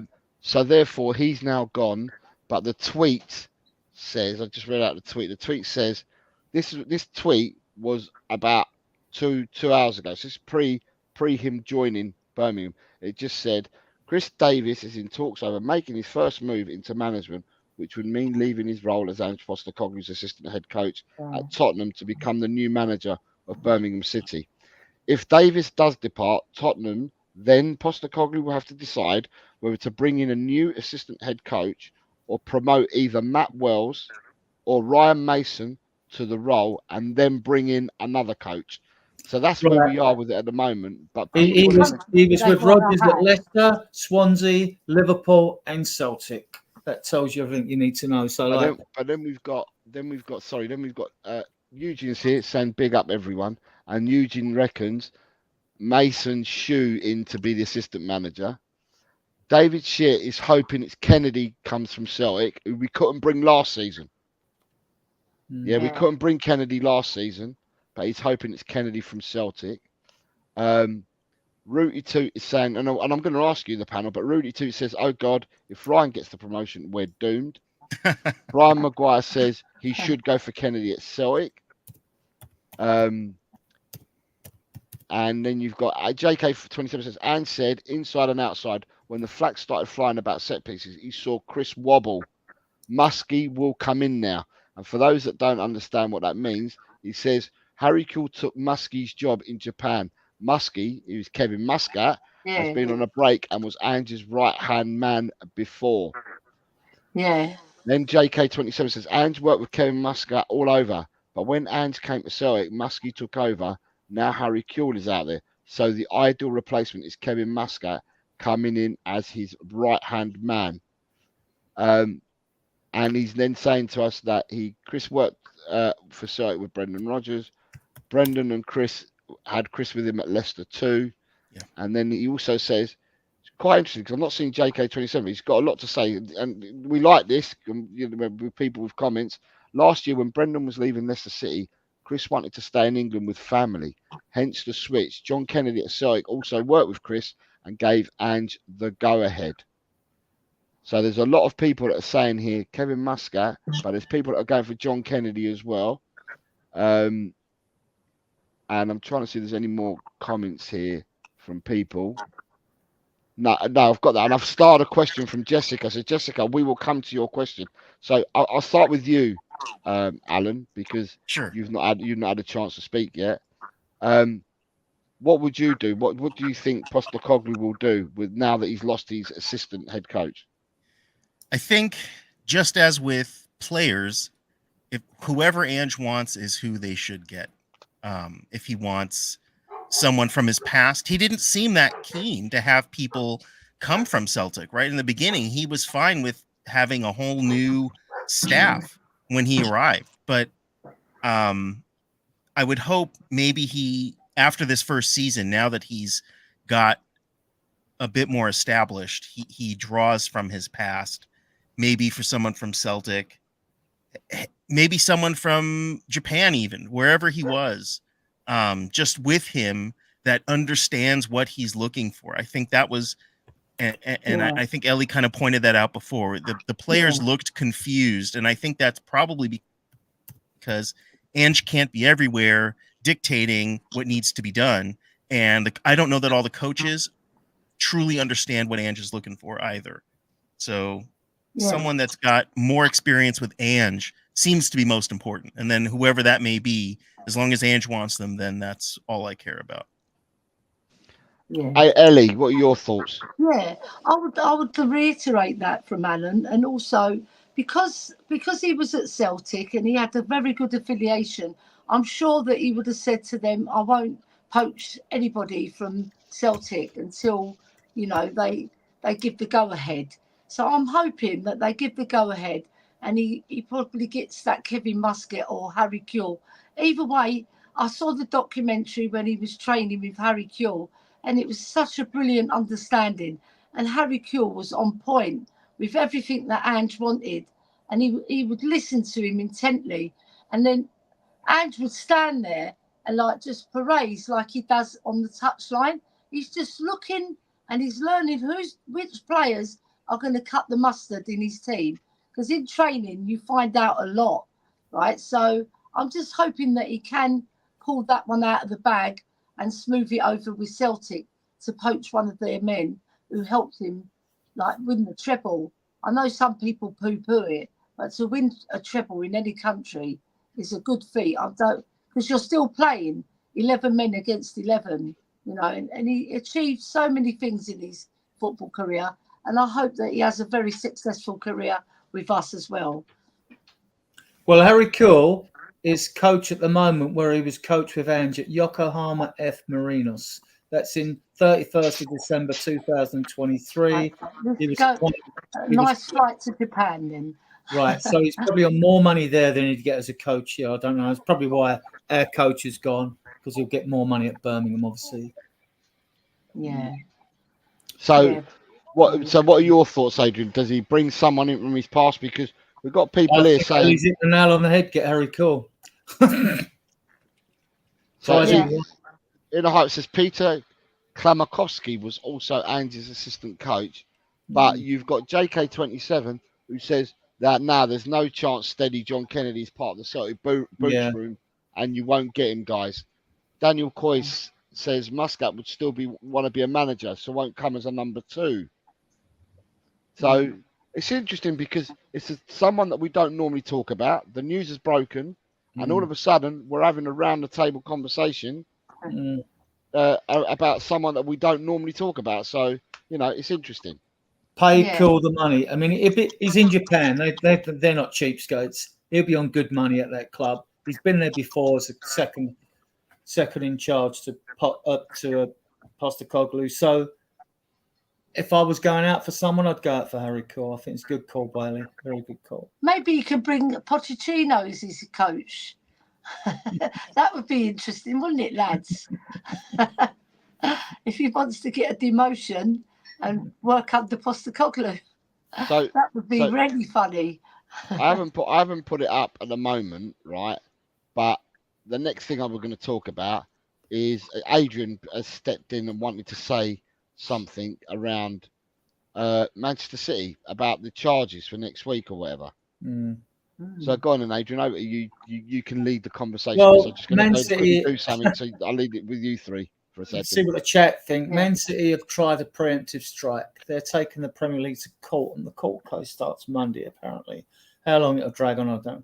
Their argument is, which I think is a bit lame, that the Premier League are breaking the law, that it's illegal for the Premier League to stop Man City spending basically as much money as they want and having, like, you know, sponsorship deals, which, like, we know are not within, like, the framework of other sponsorship deals, because the money they're getting for their sponsorship deals of their companies through the state owners is, like, phenomenal amount of money, you know, that sponsors wouldn't give you that amount of money for those sort of deals under normal circumstances. So we know it's a way of pouring money into the club, right?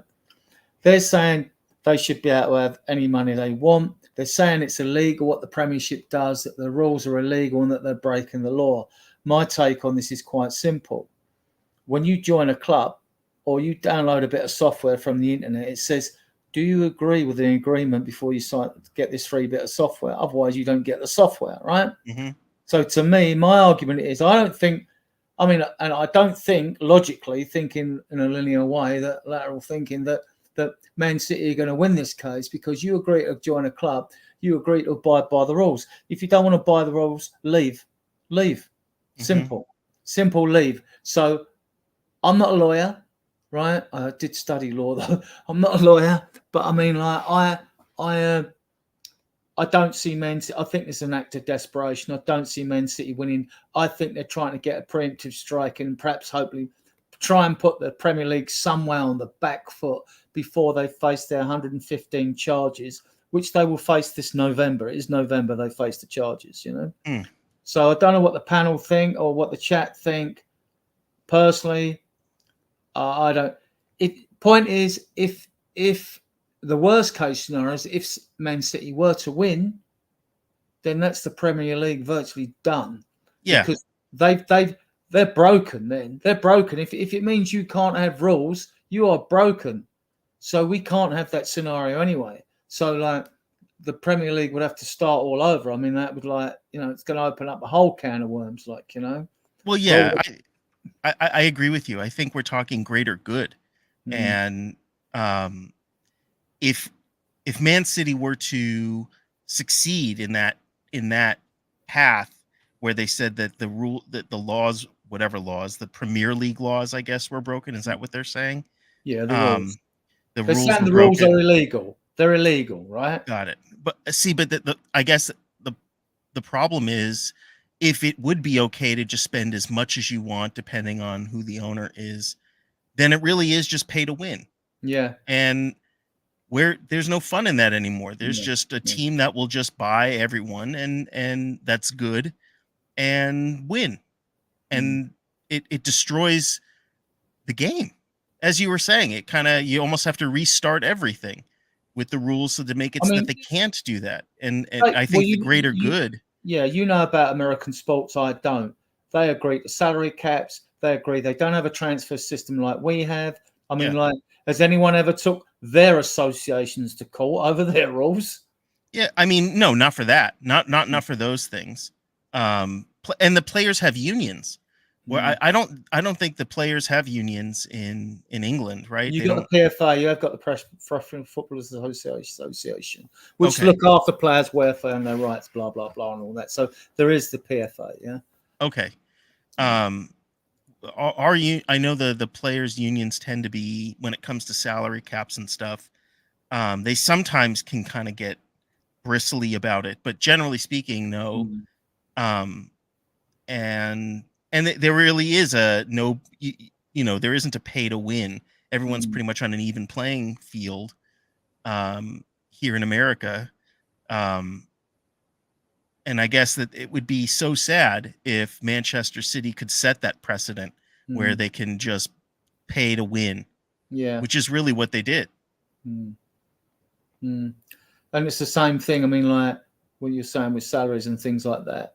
There's no point killing the gift horse because then you've got no money at all. Like, you know what I mean? Because exactly you can't. So I don't see it anyway.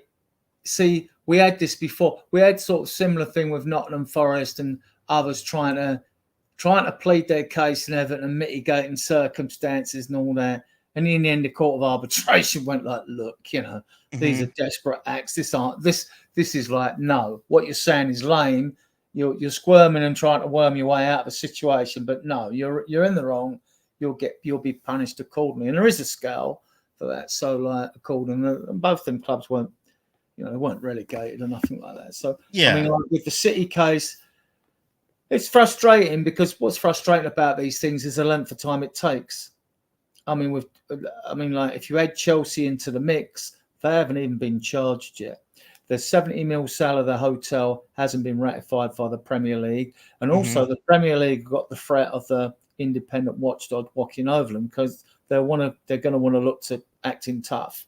Because the Premier League's like a Wild West. It's ungovernable at the moment financially. Everything's going on, right?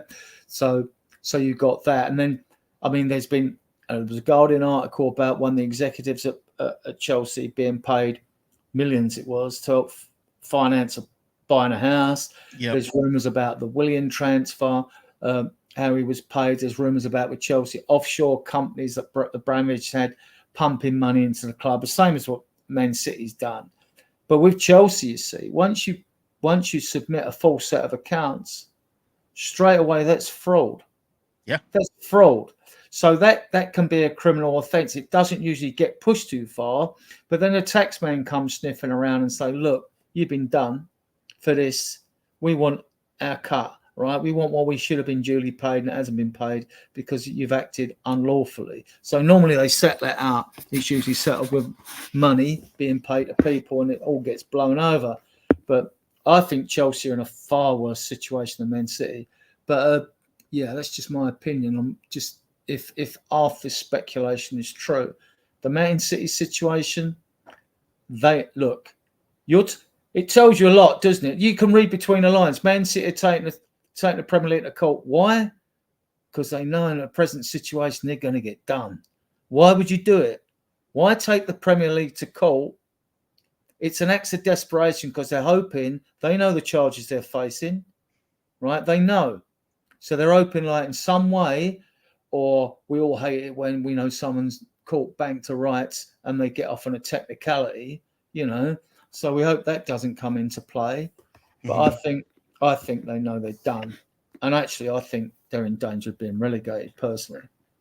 And if the Arabs decide to go, well, bye, see ya. We don't need you. See ya.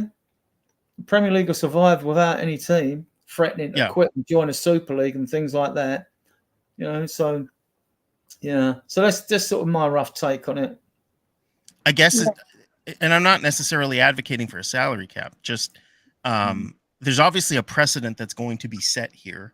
And the precedent will be, is Man City okay to do what they did, or weren't they okay to do what they did?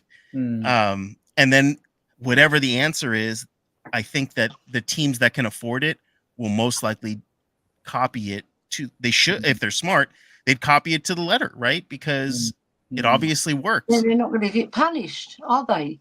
If they don't throw the book at Man City, then everybody's going to follow suit. And they're going to cheat. Yeah. Because they know they're not going to have Chelsea have done. I mean, to me, all their trophy wins under Abramovich are fake. You could say all the trophy wins and while Man City have broken these rules, it's sub judice at the moment, right? If it's proven, then the trophy wins are fakes. You don't take them away from them. But there will be a salary cap out because I'll be ruthless. When the new rules come in, the squad cost ratio rules come in, that simply means that will make clubs, think doubly about the salaries they give players anyway, because basically Spurs earn 549 million, right? We spent 251.1 million on wages, the 5th highest in the league above Arsenal. But that's because I think we got a more bloated squad than them, right? Mhm. So then you take all the football-related expenditure off of that figure. So you would take the 20 mil interest off. You would take, so you'd add that. You'd take 60 mil off the 300 mil we are, and players' transfer fees and agents' fees and stuff like that. So say you end up with a figure of 349 million, right? So because it's easy. So on Spurs last year, that'd leave you with 200 million. I thought you're an accountant, Adrian. Under the new rules,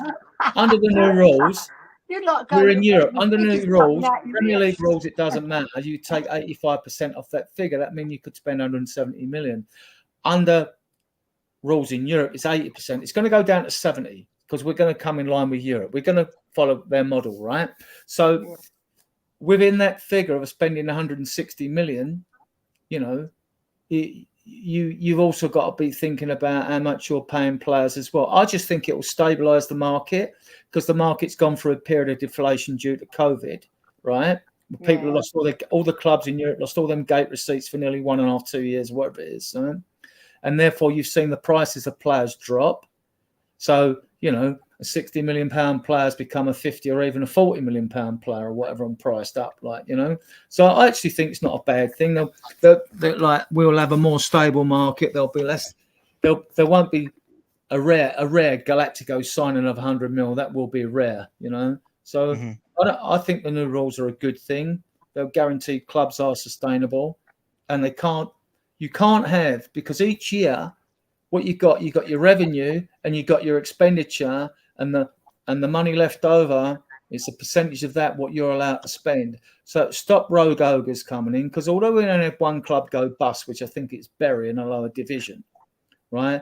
There have been plenty of clubs, and I don't know if it's happened in America. There's been plenty of football clubs here that have actually gone in administration and been saved at the last day. You know what I mean? By someone coming in, and that should stop all of that. And it will level the playing field. The richer clubs will always end up with more money to spend than the poorer clubs, but it will stop, you know, clubs that are. I mean, look at Newcastle. Their owners are worth 36 billion. They can't spend a penny of it on. You can spend as much as you like. You can build a new stadium. You can spend it on your academy. You can spend it on your women's team. That doesn't count as far as squad cost ratio or even under the old FFP and PSR rules are. So you've got that. So like, to me, I think the new rules are a good thing. I think they will be ratified in June. I think they will, end of June probably. Then when they fix that, Adrian, can they come and fix my mortgage from going from 400 and something to 1,500 and something? They can fix that and all. You know what? It's such a shame that the money men of football, right? They've ruined the game for others because they've been greedy and they've won all the trophies, and we're like Spurs. We're left with nothing, aren't we? We're going to build our club now, and hopefully we can get ahead of these other clubs that are cheated. And one thing you can't hold Daniel Levy to is cheating, because he doesn't do it. I think it's part of the reason we're one of the most hated clubs, one of the most hated London club and all that, because we play by the rules. We play by the rules, and no one likes it because we're actually a bit pure. And Levy's spoken up at all these meetings, and that's why Man City were having a pop at him. Pep was having a pop at him, and they tried to bring up the past when we got busted, and we were treated cruelly when we got busted, but we took it to court and got this decision reversed, like, you know. So I mean, we'll wait and see. Fans are frustrated. I mean, look, let's be fair. A lot of us, I mean, Spurs fans, we'd love Chelsea to get relegated. I don't particularly care about Man City. I mean, they're up north, they're out the way. They're not in London, you know. They're not really. We've got to play them twice a year, and if we get them in the cup, we'll have to knock them out because they knock us out.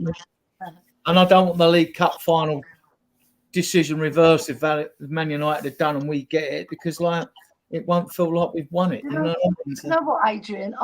When I went to the FA Cup final in 1981, I was 19 years old, right? And I would never have thought in a million years that Manchester City would be the team they are now, and we'll be the team what we are. Yeah, like without no trophy for 16 years, and they've reaped the whole market. They've like pulverized every single club. They've smashed every record apart from our 115 goals that we scored in our double winning side. You know, I just think it's such a shame that we've left ourselves to get behind Manchester City. I mean, even Manchester United, if it was Manchester United, I'd understand. But Manchester City, come on. What credence did they have in football? All I remember is they had Colin Bell, Mike Summerby, and before that, they didn't have that great a history. Well, our club is unique. Like you said, we've got something special about us. So let's start acting special and make our club great again. Because I'm fed up with Man City. Everything. They're getting on my nerves. Hey guys. I don't want them to win I want us to win everything. And everybody to envy us. And we're going to do it the fair way. Yeah. That was Queen Ellie party political broadcast on behalf of Tottenham Hotspur. Yeah. And that's it. Back Is that to you. right, Alan? Have they extended Rodden's contract another year? That's what I read. According to Ali Gold in All right. Football.London, they said that That's he. would have been lots of clubs interested in him. Southampton, Yeah. Leeds, and Ipswich. You know, he's been. I think he'd like to go to Leeds. I mean, I don't mind where he goes, but I think they probably needed to extend it just so as they get the money for him. They will get money for him, more than his wages anyway. Oh yeah. Agreed. How are you guys? Yeah, we're all right. Has Jose gone to have some dinner? I see his arm. He's here. Oh, Yeah, there he is. Coming back.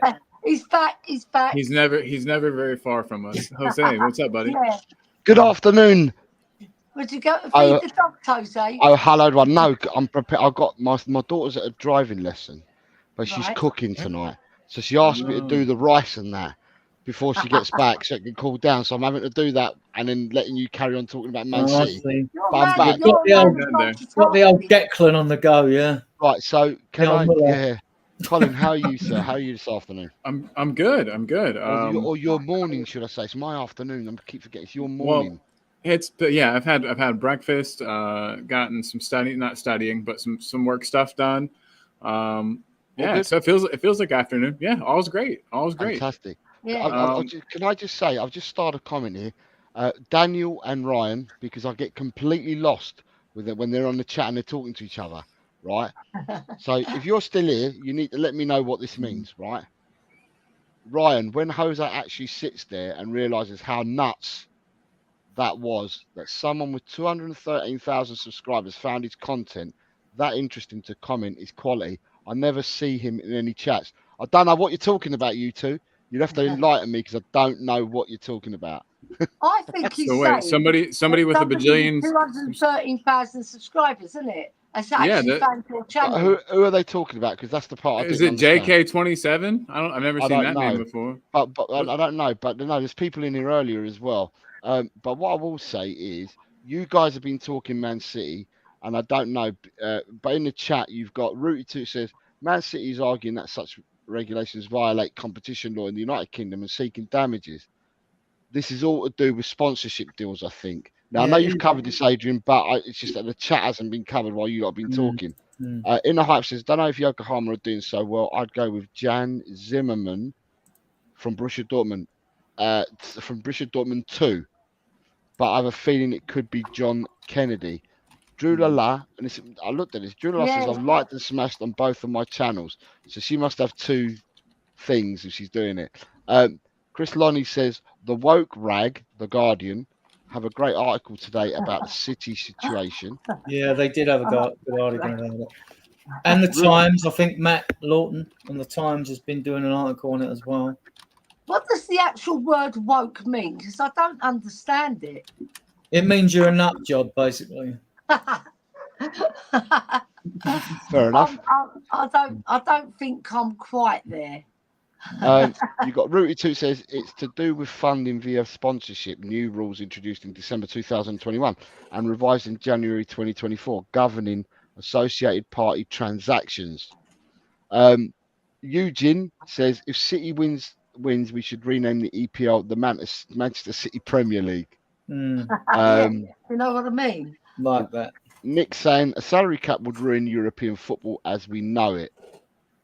Rooty Toot says the tribunal will hear the case next week. On Monday. Nick then said Jerry Jones fought the NFL in the late 90s over their salary cap, hence why Dallas haven't won anything since then. You guys would know more about American football than us. JK27 says we need a salary cap. Young players 25 on 400 grand a week stunts their growth and performance. Inner Hype says that Harry Court is due the sack at Yokohama. That's really nice, isn't it? That's good. We can coach him. Chris Lonnie says I'd have been happy with Kennedy instead of Rodgers again. He'll be Celtic manager someday. Chris Lonnie also obviously follows Ains, but follows Celtic as well, because there's a lot of Celtic comments that are on here from him. So he's got an in on Celtic comment, which is good because we learn all about Celtic as well. Yeah. In the hype says I could see Scott Brown at Celtic, Kennedy down to Spurs. Sometimes you promote the manager from the under-21s. It all depends. Rooty Toot says just seen that Solanke has an activated release clause today of 65 million. What a joke. That's absurd. What an absurd amount of money. No one's paying that. No. Is that a breakout season now? I mean, like, no, I'm not convinced about it. Then you've got Rooty Toot saying just seen that. Sorry, I've seen that. Sorry. David Shear says, and this was earlier, so I'm now catching up with a chat from when did he do this one? At fifth, so he did this one about 15 minutes ago. Says night all, I'm bored now, hurroo. But I was going to say good night, but he's not bored because he's still in the chat. I've seen him down the chat at the moment. Hell yeah, he didn't get bored. He's just kidding us. Jessica, I've got your on our toes. The cobblers talking cobblers, yeah. Right, Jessica, I've got your comment starred, and we will answer your comment in a minute. I'm going to go round the table and answer your comment. I've got your question starred. It says round the table says salary cap and the draft have ruined the MLS. Mark Cousins, the sheriff, says you forget these charges are time sensitive, and Man City have the best lawyers and a country behind them. Look, Eugene says we are 7th in wages. JK27 says John had a chance to manage Hibs, meaning Hibernian. He has also had temporary charge at Celtic. He is a vital part of the boot room. He himself said he prefers working in the background. He has been rewarded well. Brian Maguire says Chelsea had an offshore account for payments to agents and players allegedly. Nita, good evening. Nita says, good evening all. Abramovich got removed because he would not declare his billions, where his billions came from in regards of him owning a Premiership club. Jessica, I've started your question. I'm going to ask it in a second. City were good in those finals, to be fair. We got lucky in the first game, is what Beyond 72 saying. Shentam, hey, Assistant Colin, how are you, mate? I don't know whether you heard that, but there we go.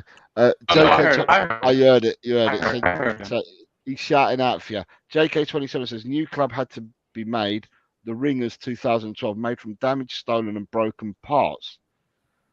It's Hugh Wizzy. Hugh Wizzy's the person that was in the chat earlier. Okay, fair enough. I might have to check him out and subscribe to him because obviously he must have subbed to come to me because I've got it on sub only chat. So I'll have to sub back to him. Anyone that subs to me, I sub back to them anyway. So I'll sub back to him. So Hugh Wizzy.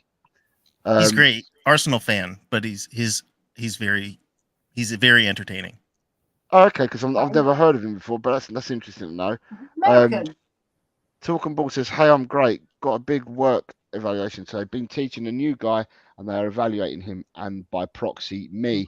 Good luck, Colin. Dragon D's Nuts says woke means that you are awake to society's injustices.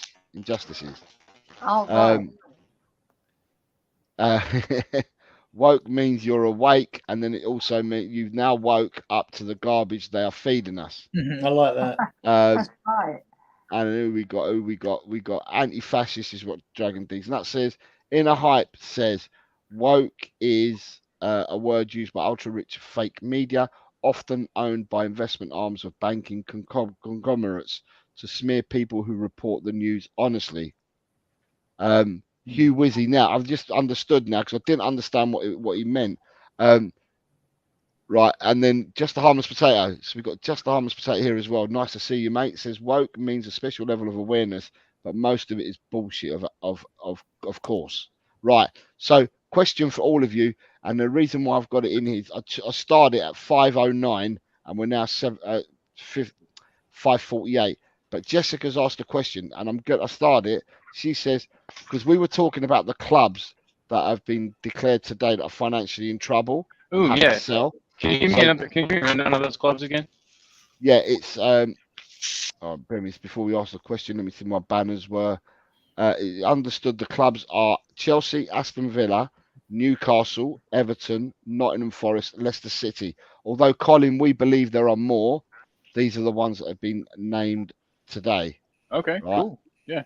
And it says, if certain clubs have to sell, who would be your ideal Premiership proven striker? Would it be Isak, Tony, Watkins, Bowen, or Alvarez? I don't know how Alvarez comes into it because he's not from one of the 6 clubs. But we'll run along with this because it's the question that Jessica's asked. Adrian, you first, mate. Okay, if you're still thinking about it, I'll go to someone. Has anyone got their idea? Yeah. Adrian's still thinking. Okay, let's go, Alan. Alan, go on. I'd go with Alexander Isak. He's got the height that we're looking for. Because if we're interested in like a Jimenez or something like that, they're not that tall. And Alexander Isak is Premier League proven. I honestly don't think this Newcastle team this season was as good as it was maybe the season before. And I still think he was tremendous this season. He really was a standout player for Newcastle. And if he was I know we're talking pie in the sky because he's not coming to us, but if he, in a fantasy world, I would definitely want Alexander Isak. Can I just, on the comment you just made there, Alan, right? Did you just say, I want you to repeat, you say the words again.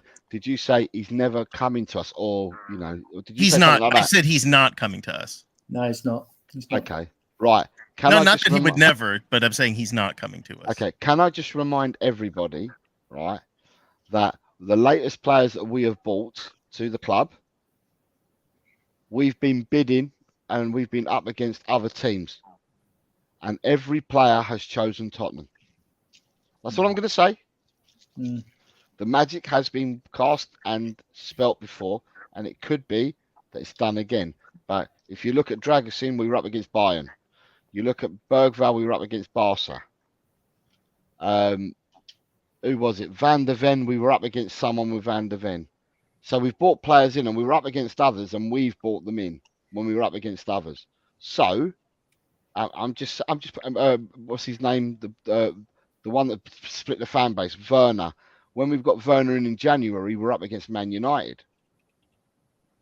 So, at the end of the day, I'm not going to say never. That there's a little bit of a, I don't know, fantasist in me with hope that if we're beating all these other clubs to other players, you can never say never on any player because we're outdoing other clubs for other players. So, right, Adrian. So Isak is Alan's choice. Adrian, who's your choice? If we could get them, that is. Yeah, I mean, to suit Angie's system, Isak's not coming. Bowen's all left foot.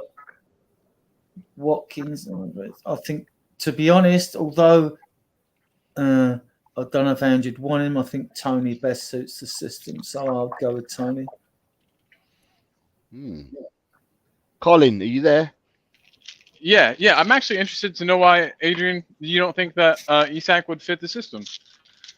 I think he could poach enough. It's not about with him. No, I just don't think after his comments. See, obviously you could pick Isak, right, and that'd be fair. But his recent comments was, "I've had the best season. I'm like really loving it, best year, and all this." Like, just so enthusing about Newcastle that he's not moving anywhere.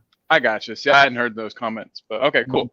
I was just thinking he can do so much, and his game is so like broad, and the types of goals that he scores that I feel like he could definitely do it in this team.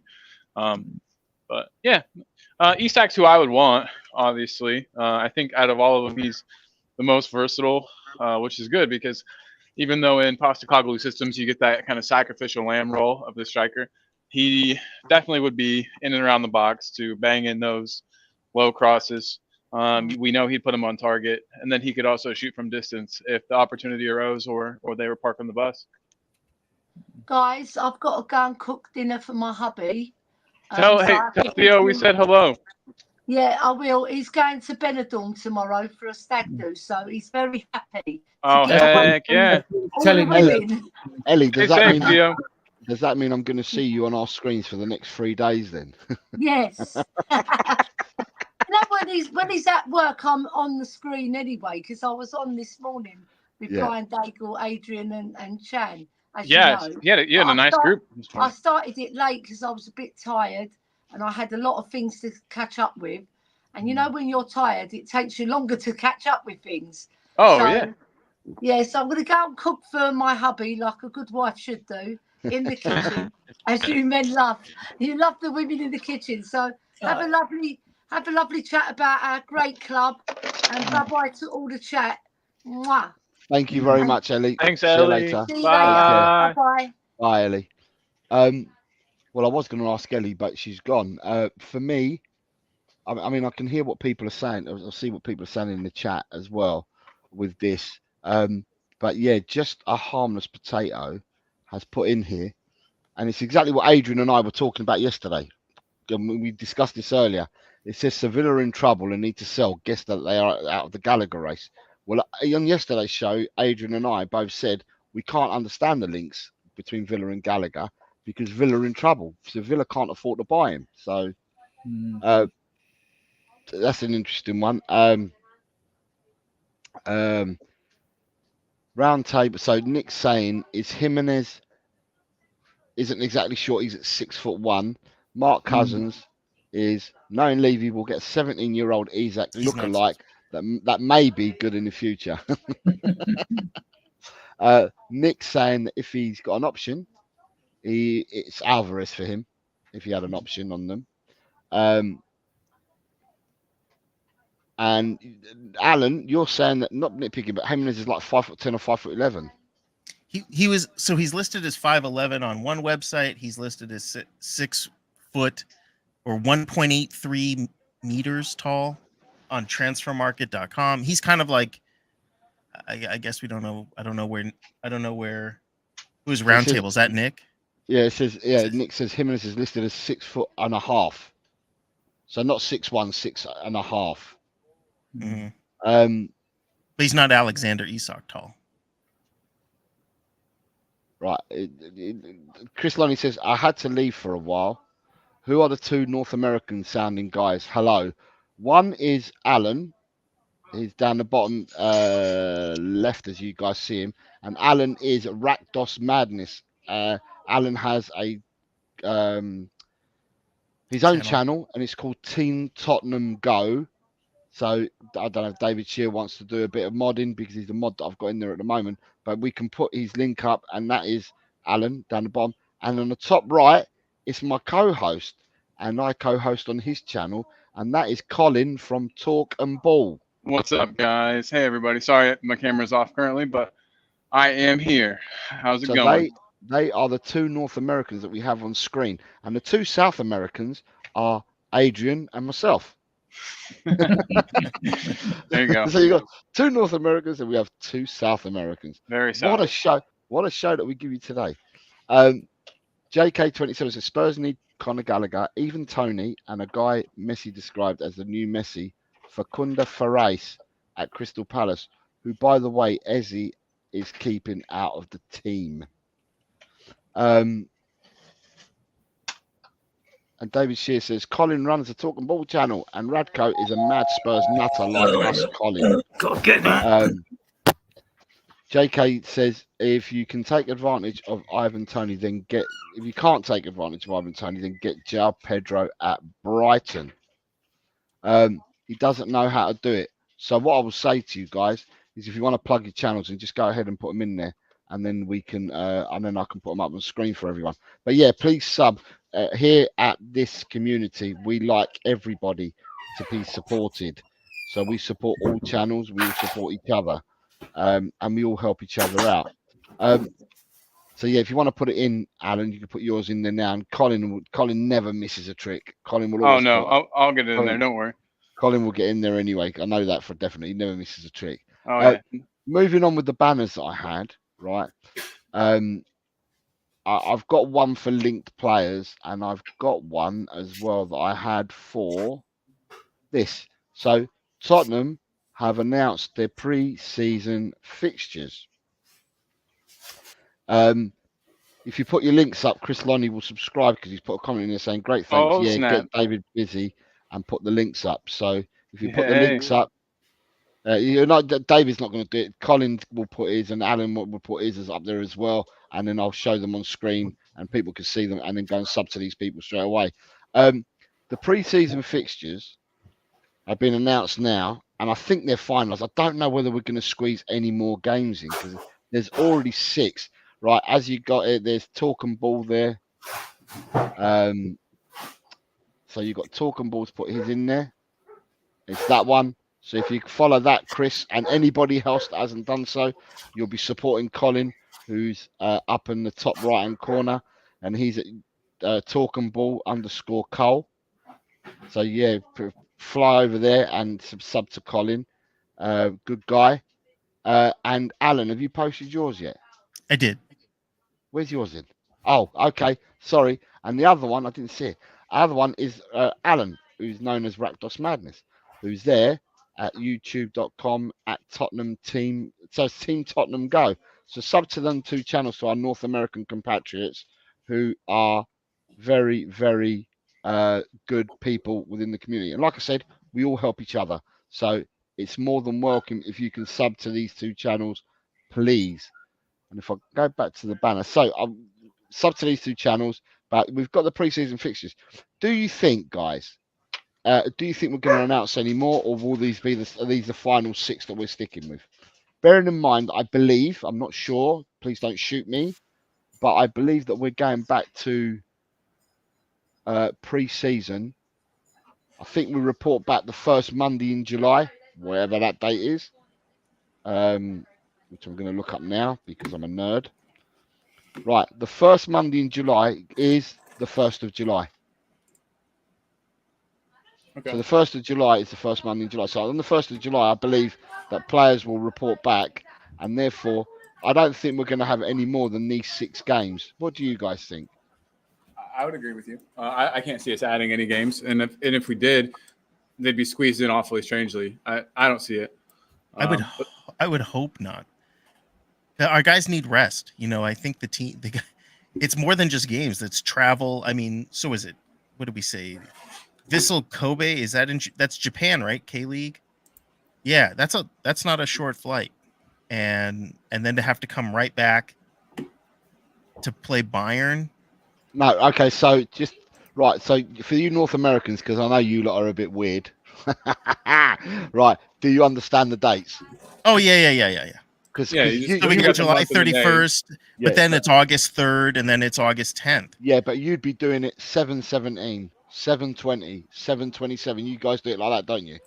Yeah, that's how it would be. Yeah. So yeah, that's what I'm saying. You guys are weird. I'll own it. I am weird. It's the only time. I love weird. It's the only time that I can actually turn around and say that you guys are weird, because I wouldn't say it in any other normal conversation. Hey, we're tough. We can take it. We already know. Yeah. So Hearts, right? So our famous captain Mackay was from Hearts of Midlothian. They're celebrating a centenary or some sort of a celebration. So we're actually playing Hearts in a friendly on the 17th of July. We've then playing QPR on the 20th. So one game I presume is going to be taking place in Scotland. Then the other one's back in London with QPR, right? So they're the 2 pre-season games that are taking place in the United Kingdom, if you like, because one's in Scotland, yeah? Yeah, the Midlothian one would be in Scotland, right? Then we fly out to Japan, and we're playing Vissel Kobe on the 27th.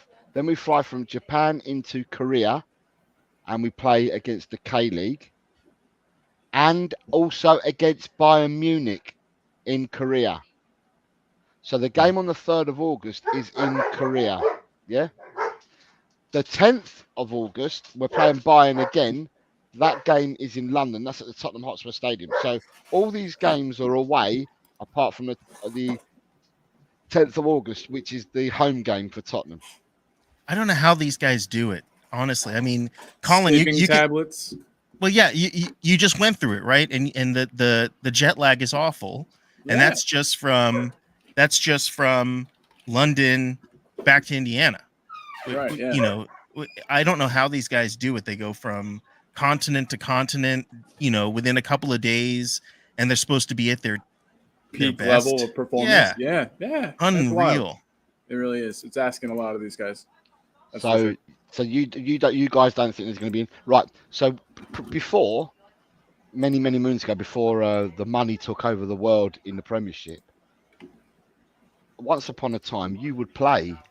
You'd play about 15 friendlies from pre-season to the start of the season. Wow. But what would happen is you'd have one every other day. But what you'd do is you send a mixture of first team and reserve team to one game, a mixture for the next game. So like that, everybody's getting a run about and that. But that's all changed because we don't no longer have a reserve league, because there used to be a reserve league, but we don't no longer have a reserve league. So they've changed all this now. So now you've got I've only got 6 games to fit in, which is quite. If you look at it, the 17th of July to the 10th of August, it's like 4 weeks, isn't it? Yeah. It's definitely doable. It's two weeks on the training pitch for pre-season from the 1st of July before you play your first game against Hearts on the 17th. So it's about right. And then you're fitting in 6 games in a 4-week period. So it's quite a decent. This is a more structured, regardless of where we got to fly to, guys. For me, this is more structured than what it was last year. Last year seemed to be a mishmash. We had games called off. We had teams that we couldn't play against, and then we ended up playing against a City Sailors pub team, if I remember rightly. The Leicester City game got called off, and we've flown halfway around the world to play 2 games, which one got called off and the other one, they had to abandon the team we were playing against, and then they put us against a pub team. So to look at this, I think, it looks like a more structured and a better pre-season.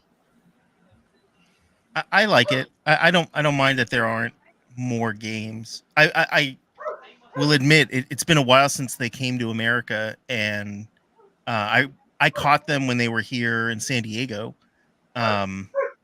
Even if it wasn't like Harry Kane didn't come, but a bunch of other players did. I love it when a preseason friendly is here. I think it's just awesome. So it's really my only chance to see them outside of visiting London, which I'm supposed to do next, but not till next summer. Well, hey, that'll be awesome though, man. As far as they go, I mean, I don't mind our preseason friendlies. I think that even though we've had just a relative few compared to some seasons, and I've heard other people say that like the level of competition is good enough. I know like QPR. I don't know. That doesn't bother me. I don't think that you need to be playing tip-top opposition. And in fact, maybe playing some opposition that's not quite as good would actually help. And if we're just working on instilling that system, if we're still working on the system aspect, then I would rather play a team that's slightly worse. Because it seems like if you're playing for your life, you're just going to revert to type and you're going to play the way that you've always played. Whereas if you're comfortable and you are, the better team out there, then you can focus more on shape, focus more on the little things. But that's just me. I understand both sides of it. I see why people are saying we need more preseason friendlies or against better opposition, or I get that. With QPR, I would expect to see like Mikey Moore on the field and Alfie Dorrington and a bunch of the under 21s perhaps that get a chance to actually stretch their legs and play. So Adrian, we're just commenting on these are the 6 preseason fixtures. The dates have been announced. We know what our preseason now looks like. I don't think we're going to add any more games to this. Do you? No. My argument always been with the preseason is not like the shambles that we had last year.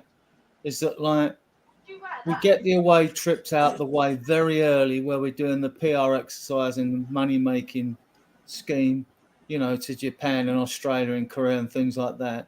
I was always like the team to be back for the final month, to be able to spend at the training ground. I don't mind if we have some home games, against QPR, Hearts and Bayern during that period, but I just like the squad to have a month on the training ground before, at least a month before the season starts, rather than, I wouldn't want us to be going away. I don't know what is the first, you was announcing dates. I caught in the background there, Jose. So my thoughts are right. My thoughts unconfirmed. My thoughts are that pre-season starts the first week of July normally. The 1st of July falls on a Monday this year, so I think pre-season will start on the 1st of July, right? And you have two weeks on the grass and training before your first game. So your first competitive game is on the 17th against Hearts. That's for the 150th anniversary. We know that'll be played up in Scotland. Then we're playing away at QPR on the 20th of July. So they're your 2 UK games, right? Then we'll fly out to Japan. Don't know the date that we're flying, but we play Vissel on the 27th. Shortly after that, we'll probably fly from Japan to Korea, which will be a short flight. And we play the K-League on the 31st and then play Bayern on the 3rd of August. Then we fly back to England, and the only game or friendly at the Hotspur Stadium is the game against Bayern on the 10th of August. The season then starts the following weekend. So the season starts on the 17th. Well, when I say the season, I'm talking about the Premiership. So if they have a Friday night game, the Premiership starts on the 16th of August. If they starts on a Saturday, it'll be the 17th of August. So people, there'll be a Friday night game though, so that'll be the 16th of August. What people need to bear in mind, is that pre-season, although pre-season starts for clubs, what Alan just said, that he presumes that the QPR Hearts game, it'll be people like Mikey Moore and the youngsters like that. It probably will be, because the Euros start on the 14th of June and go for a month. And then you've got the Copa America starts on the 20th of June, and that goes for a month. So the people in the Copa America and the people in the Euros will still be playing. Well, depending on how far they get, they would probably miss. They definitely miss the Hearts and QPR game, right? But then you've got to give them a break. So the people that go longer in the competition, you tend to give them about 3 weeks break. So some of the players that are playing in the Euros and in the Copa America may not even appear for Tottenham until the Bayern game of the 10th of August. Would that sound about right? Yeah, I know the Bayern game's in August, so I take it the games in Japan and Korea before that date. I hope they are. You look, the 27th of July we play in Japan against Vissel Kobe. 31st of July we play in Korea against the K-League, and then we play Bayern Munich on the 3rd of August in Korea as well. Right. And the season starts on the Friday the 16th of August. 3rd of August. Yeah, because it always goes into our Premier League season, because we want to be in line with the European transfer market. The only 2 transfer markets that go past that are the Turkish and the Saudi league, I think. So, yeah. So you got Chris Lonnie says, sorry, see it now, subbed Cole.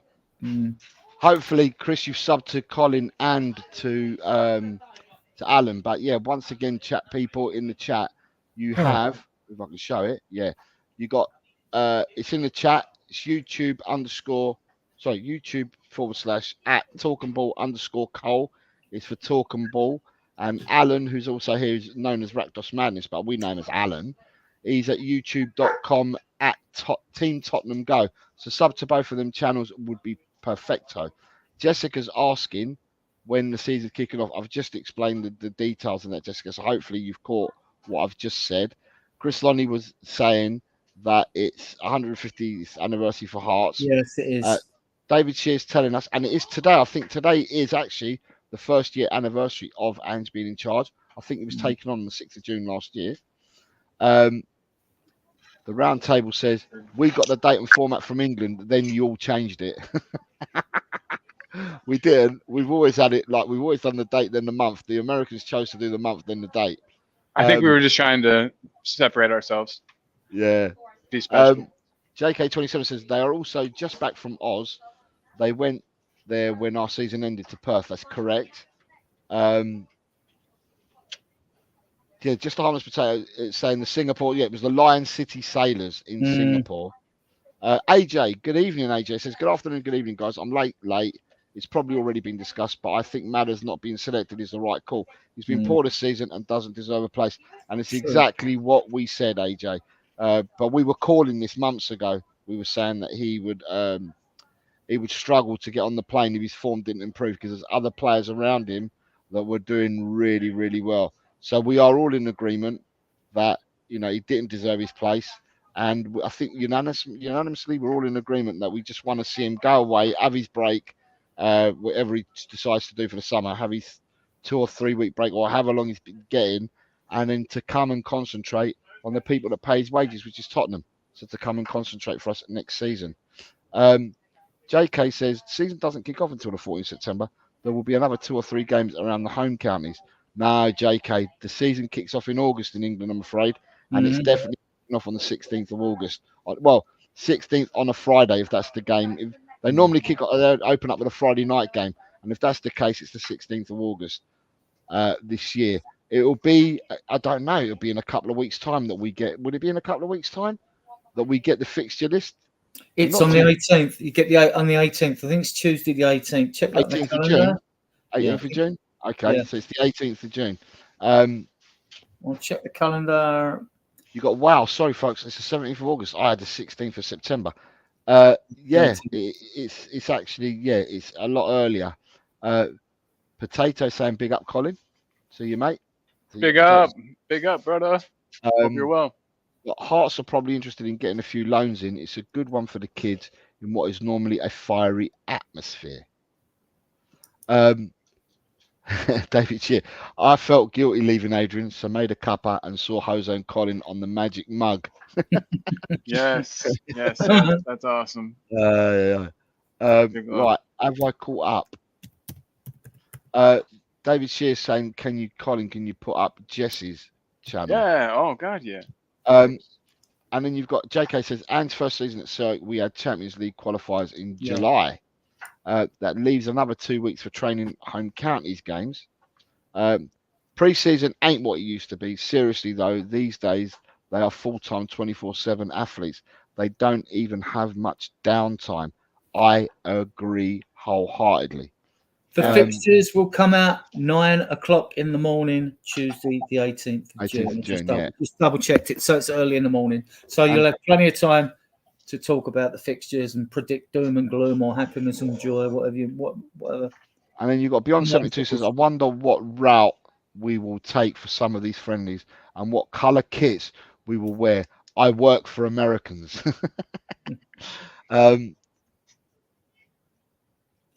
Oh, here we go. Australia playing England next game, Jose, T20 hit and giggles. That's tomorrow, I think, Chris, that it's England versus Oz. I think it's tomorrow.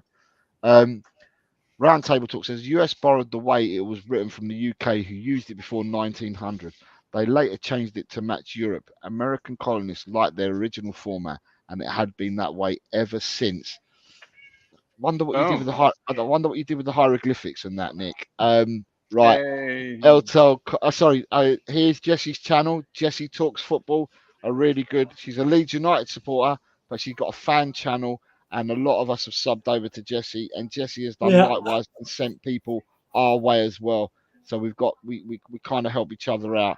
Chris Lonnie has said that he subbed both to you, Alan, and to Colin. So you got a sub. Big up. Thank you. Thanks, Chris. Appreciate you, brother. And then David says, and you chose to drive on the right, Nick. We rest our case, cover. But I'm not going to go into. I'm not going to go. It was so hard to do. Just want to say it's so hard to drive on y'all's side of the road. And the last banner I've got for the show is, and I've just put linked players. That's all I've named it, because we have been linked with a whole load of players recently. Again, like yesterday, I saw the Alvarez links. And then I saw another link saying Alvarez, it won't be Tottenham. Right, but what's just broken is, this is just broken. Tottenham Hotspur have taken up the option to extend the contract of Joe Rodon, despite his future expected to lie elsewhere, with the extra 12 months that would ensure that Tottenham get a fee for the player if he departs as expected, as he is not part of Ange Postecoglou's plans for next season. That's come from Alistair Gold via Football London. Yep. Yeah, I think you said something about it earlier, Alan, but I'm just looking at Shitter now because I don't normally look at Shitter that much. But because I was going to go link players, I was going to bring them up and discuss them as they appeared. So that's that one. So you knew about that one. I think we discussed yesterday, Adrian, didn't we? El Nezri from Sevilla. Yeah, the Moroccan international. There's interest in him. I can give you some more names. I don't know if you've come up with them. We've been linked with Pereira at Fulham. That was yesterday. You said that yesterday. Yeah, James Garner at Everton. The Doué brothers at Rennes, because one's a winger, one's a right back. Apart from everyone else, the 4 players at Forest, Gibbs, White, Murillo, Hudson-Odoi. Tottenham Hotspur have Hiroki Ito on their list of potential summer transfer targets. 25-year-old, the 25-year-old who can play left back helped Stuttgart to a shock second-place Bundesliga finish. Ito has 17 caps, and his release clause is believed to be between 21.5 and 25 mil, and that's come from someone called at CF Bayern. But Last Word and Spurs have retweeted that. I'm just trying to see if there's any more from what we said yesterday. And apart from the ones that you said now. Okay, this came out 4 hours ago. Tottenham Hotspurs are in advanced talks to sign Yusuf N. Nezri from Sevilla this summer with a 21.2 million price tag set, according to Vamos Mi Sevilla. I've not heard anything about that in Spain at the moment, but that's not to say that's not the case. What I might do is look at La Marca.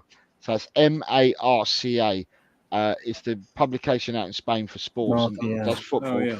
And what you do is you put it to English, because you can translate it and put it to English. If you put it to English, La Marca is not far wrong. Anything that they say in La Marca, they're never usually far wrong. What about exits? What about exits, Jose? What you got on the exits? I'm looking now. I'm looking now.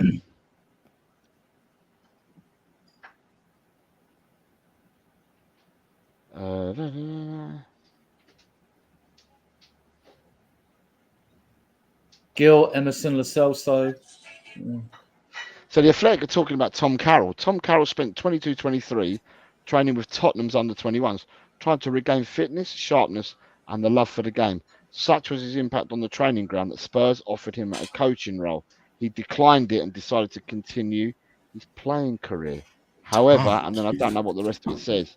So it doesn't. He was around with Pritchard at the time, wasn't he? And all that. Yeah, Pritchard was supposed to be like the next big deal.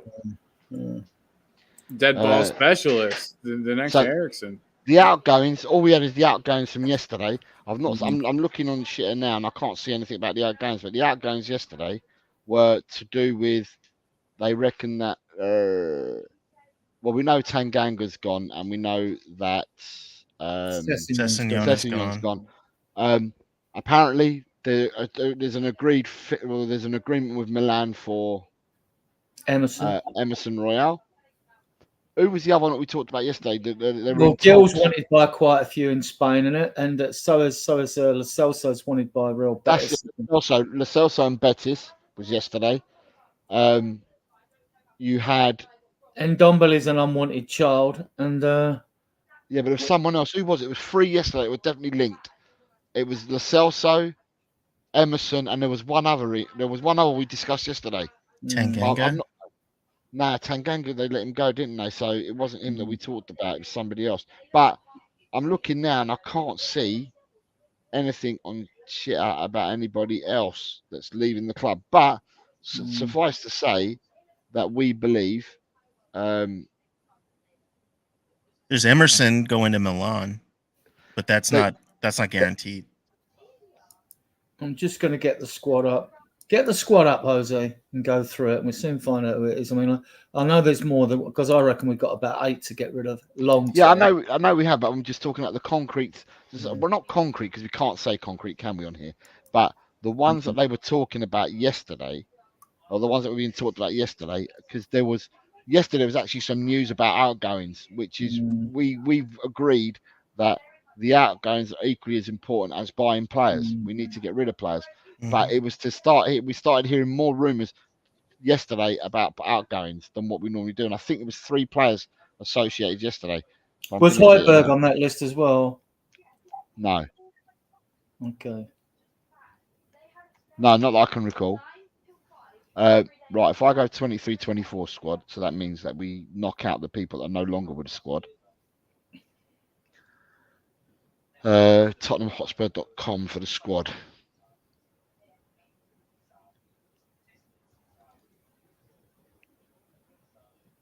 Coming up now for me, men's first team squad. Ollie Skip. So we don't have a number. Do we have a number 1, number 2, number 2, or number 3? I don't think we do. Ollie Skip, Pierre-Emile Højbjerg, Radu Dragusin, Hyung Son Min, Yves Bissouma, Richarlison, Maddison, Brian Hill, Emerson Royale, Guillermo Vicario, Timo Werner, Christian Romero, Giovanni Lo Celso, Sessegnon, Forster, Kulusevski, Johnson, Porro, Solomon, Sarr, Bentancur, Davies, Van der Ven, Udogie, Whiteman, Austin, and Whiteman. And on loan, you got Reguilon, Perisic, Dyer, Jed Spence. Jed Spence was the third one. The Genoa links yesterday, weren't it? Yeah, I mean, you know he's going to get rid of another 6. You've got Reguilon and Spence, haven't you, to go. Whether Brentford take Reguilon back, then you've got, like you said, you've got Gil, Ndombele, Lo Celso, Emerson Royal.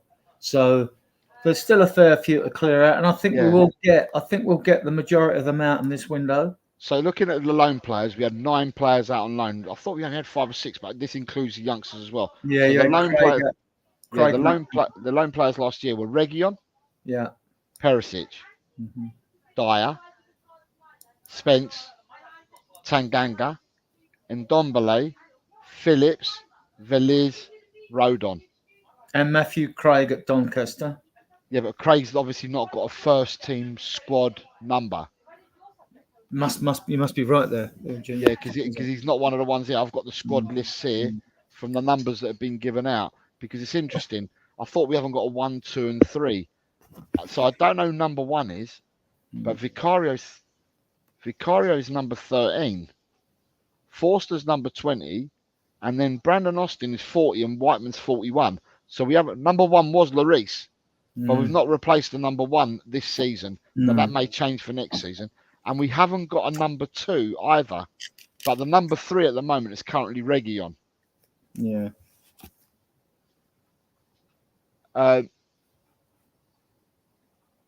Who we got? We've got people talking about here. What do you think on Reguilon, guys? The little I've seen on Reguilon, I got to be honest, I hadn't made my mind up on him one way or another, and he seems to be shunned by all and sundry, all the managers in the club. I think, La Marca, just a harmless potato. I believe they've probably got more column inches for Real Madrid than Barcelona. There's a publication called AS, and they seem to tend to be more pages for Barca than Real. But what I will say about La Marca is when I used to go on holiday to Spain and that, I used to read what was in La Marca they don't just put about Spanish football, they do it about European football and everything, and they were never usually far wrong. They were usually on the money in whatever that they were saying at the time. So they were quite it's quite interesting. Parrott, that's interesting. Parrott was on loan, but Parrott didn't have a first team squad number. Yeah, no, that is interesting. So you're right. You're right, Nick. We have Nick to keep Parrott. We don't have a choice on the matter. We only have 4 academy homegrown trained players. They're the 2 goalkeepers, Parrott and Skip. That's it. And we have to have them for Europe. So those 4 are definitely staying. But there's 8 to get rid of. You've got Spence, Rodon, Reguilon, Ndombele, Gil, Lo Celso, Højbjerg, and Emerson. So there's 8 Tequila. to go. 8 to go. So, yeah. Good evening, Tequila. I hope you're well, sir. Oh, my God. People are coming in. We've got Leo. Yo, hope everyone is well. Big up my homies in the chat. Hope you're well, Leo. Hope you're well. Yes. Yeah, I can't see anything more on X. Indian Guna. Good evening, Indian Guna. Big up Jose and panel. Good to see cricket getting popular in the USA, but fans underestimated New York police, and one intruder got badly beaten, unlike the softer approach here in India. Question for the panel on the chat. I'll do these 8 actually. Just give me an idea, just to see, just for a bit of fun. We won't get this right, of course. How much we'd get for these? I'll go for an order. How much do you think we'll get for Spence, people? How much will we get, or how much should we get for these players? No, how much do you think we'll get for him? Well, if they're talking about Spence at the moment, I think with add-ons and everything like that, you're talking about £8.5 million. So let me write that down. 8.5. Any difference on that? I think that's pretty good call. Probably 10. Okay. I think they'll probably ask for 15.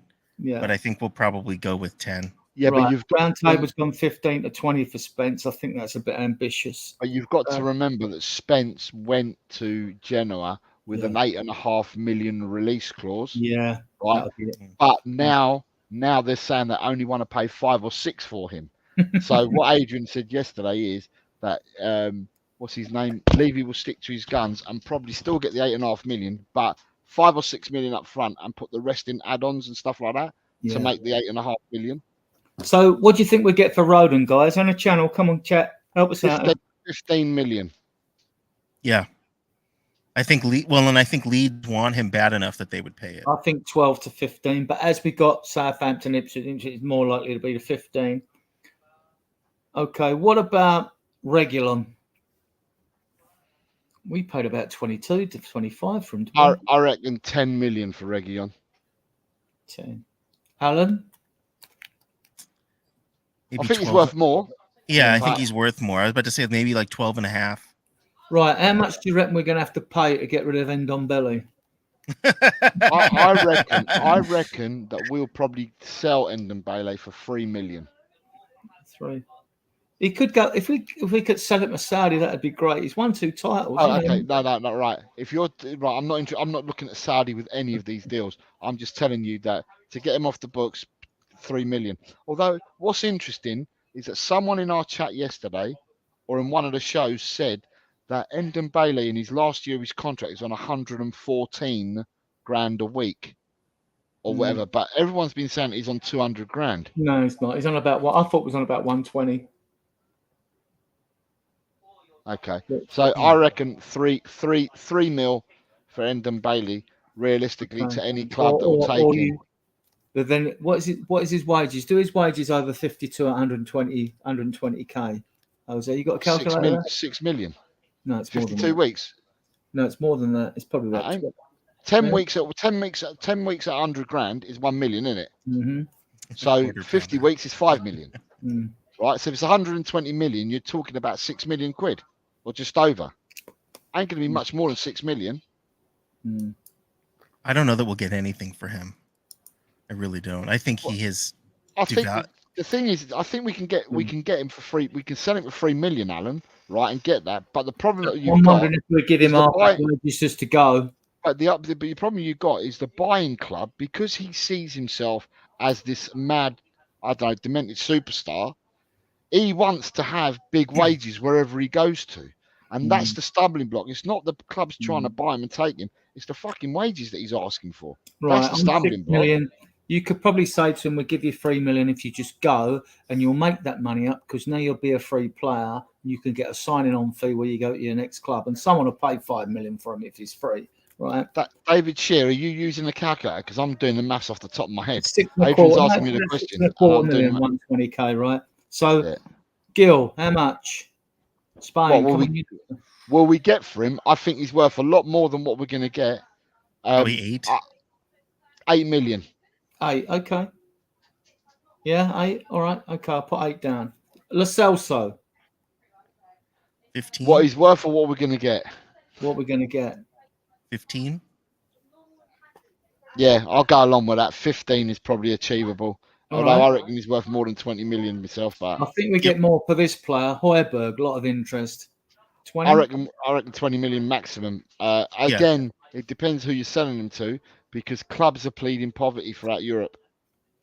And Emerson, good defender. Don't suit our system, but I think you get 15 for him. I reckon 20 million again for Emerson. I think Milan is going to pay 15. That's what I think. Okay, we'll go with 15. I just want to do a little conservative add up, see what we got. So we got 8 at 15, 23, 10 for Regulum, 33, 3 for England, 36, 8 for Gill, 44, 15 for Lo Celso, 59, 20 for Højbjerg, 79, and 15 for Emerson. 94. So, and that's a very conservative 94, guys, if I must say so. I think, you know. So I think we'd get more, but you don't know. We might get less. So, you know, with about 150 to spend and 94 to get off of these, we're in a good position to go. If we don't get at least 3 marquee signings in, I said we'd get 4 players in. We might get 5 or 6 if we do make up the difference with like an Ito, a left-footed centre back for 15, 17 mil. If Paratici weaves his, there must be some good defenders in what's the name? Yeah, so yeah. What about Andres Pereira? Do you think we have a chance at him? We've been hinting with him at Fulham, haven't we? He was at Man U, wasn't he, before then, wasn't he? I mean, like, it didn't quite work out from, I don't know why, mind you, they got such a big squad there. But you've got to fit the system. Now, I'm not going to say that he's a bad player, Pereira, right? But Pereira needs a player to look after him. Then we don't want him. So you need Pereira. If you're going to play Pereira, you then need a centre half. You need a number 6 to look after him. Jose, I never lied, Cobber. I didn't say you lied. When have I said you lied? I never said you lied at all, David. I just said to you, did you use a calculator earlier? That's all. I never said you lied, though, mate. Never. Tequila says, I love it when we play Football Manager. I think everybody on YouTube does play Football Manager, Tequila. If you hear us, well, we've done some potential that if we can get half of those players out, and I think the ones that want to go, Emerson now, I think he's set on Milan. Højbjerg wants to go. Denmark are playing in the Euros. It's not going to affect his position in the Euros, but Højbjerg wants to go. Lo Celso wants to go. Gill wants to go. So, and they're the players you're going to get money for. So, worst ways you're looking at it, we're going to bring in 50 mil in this window. Yeah. We won't be bringing it in all in one hit because it will be structured. We'll be getting dribs of it, but it's on the books. Once it's on the books, you can spend. Because it goes on the books as the full amount, whether you've received that money or not. So you can spend, right? You got Trevor Griggs says, what in the H is going on here? Why do you guys have to be the accountant? Make Levy accountable and not become the accountant yourself. We are not the accountants, Trevor. We were just trying to give a very conservative guess on what we think we might be able to sell some players for. That's all we're doing. Although technically I am an accountant, but oh yeah, fantastic. We've got Alan the accountant with us. It's good to know. So basically, do you have to use a calculator? Oh yeah. See, I just do it in my head and they give you a roundabout number. No, I've got a qualification in accountancy and management as well. Okay, so I don't really use it, but yeah. So Trevor, I'm the non-accountant then, and the other two are accountants. Well, it's irrelevant. It's just fun. You know the rules you've got to apply the maths to when it comes to accounts. You need to know what constraints are involved, like, you know. So with Spurs, it's like, what are these rules that are coming in and cost. Yeah, definitely. Rules. I would buy. Alan, you're in charge apparently. Yeah, I definitely. I just start going on a buying spree. So you're in charge from Tequila. So, but yeah, so we are linked to players again. And we've got players that we're linked to going out. So, it could be technically Rad. Mob accountant struck off. Oh, David is absolutely David, it must be really late for you. I'm sure it's got to be late for you, isn't it? It's 8. If it's 6:37 over here, and I think you're 8 hours ahead of me. And if you're 8 hours ahead of me, it makes it quite late for you. It makes it like 2:37 in the morning for you. I might be wrong, but yeah, maths has not been my forte. I'll leave that to the accountants. It's 1:30 where David is, says 1:37. Maybe he's on hour- the Foster's or something. I was an hour out, so I'm really sorry. Nick says, my teachers always told me you won't always have a calculator with you. That's fair enough. But yeah, so to recap, the banners that we had, thank you very much to everyone who's participated, is that James Maddison didn't make the England squad. Nope. These are the rumoured players that weren't going to make the squad. I am now told that the squad has been announced an hour ago. Yep. And I've got this right, that all these players are out. So it was the rumours were true. Yep. 6 Premier League clubs, and we've discussed about the ones that have to sell, although we believe, and we ain't got facts, but we believe on this between the panelists that we think there's some other teams that are missing from there. Would that be right? Is what we said? Yep. Yeah, Adrian, that's what we said, didn't we? We think there's at least 3 clubs missing from there. So we've talked about that. VAR rejected 19-1 in favour of keeping VAR, and the only people that opposed it were Wolves. I'm just surprised, and I think as a panel, I'm hoping that we were surprised that we didn't have a few more that opposed it. Obviously, you needed to have 14 to take it out completely. We're never going to get 14, but I thought some more people would have opposed it. I would have thought Liverpool, considering what happened against us, I would have thought that Liverpool would have been kind of against it.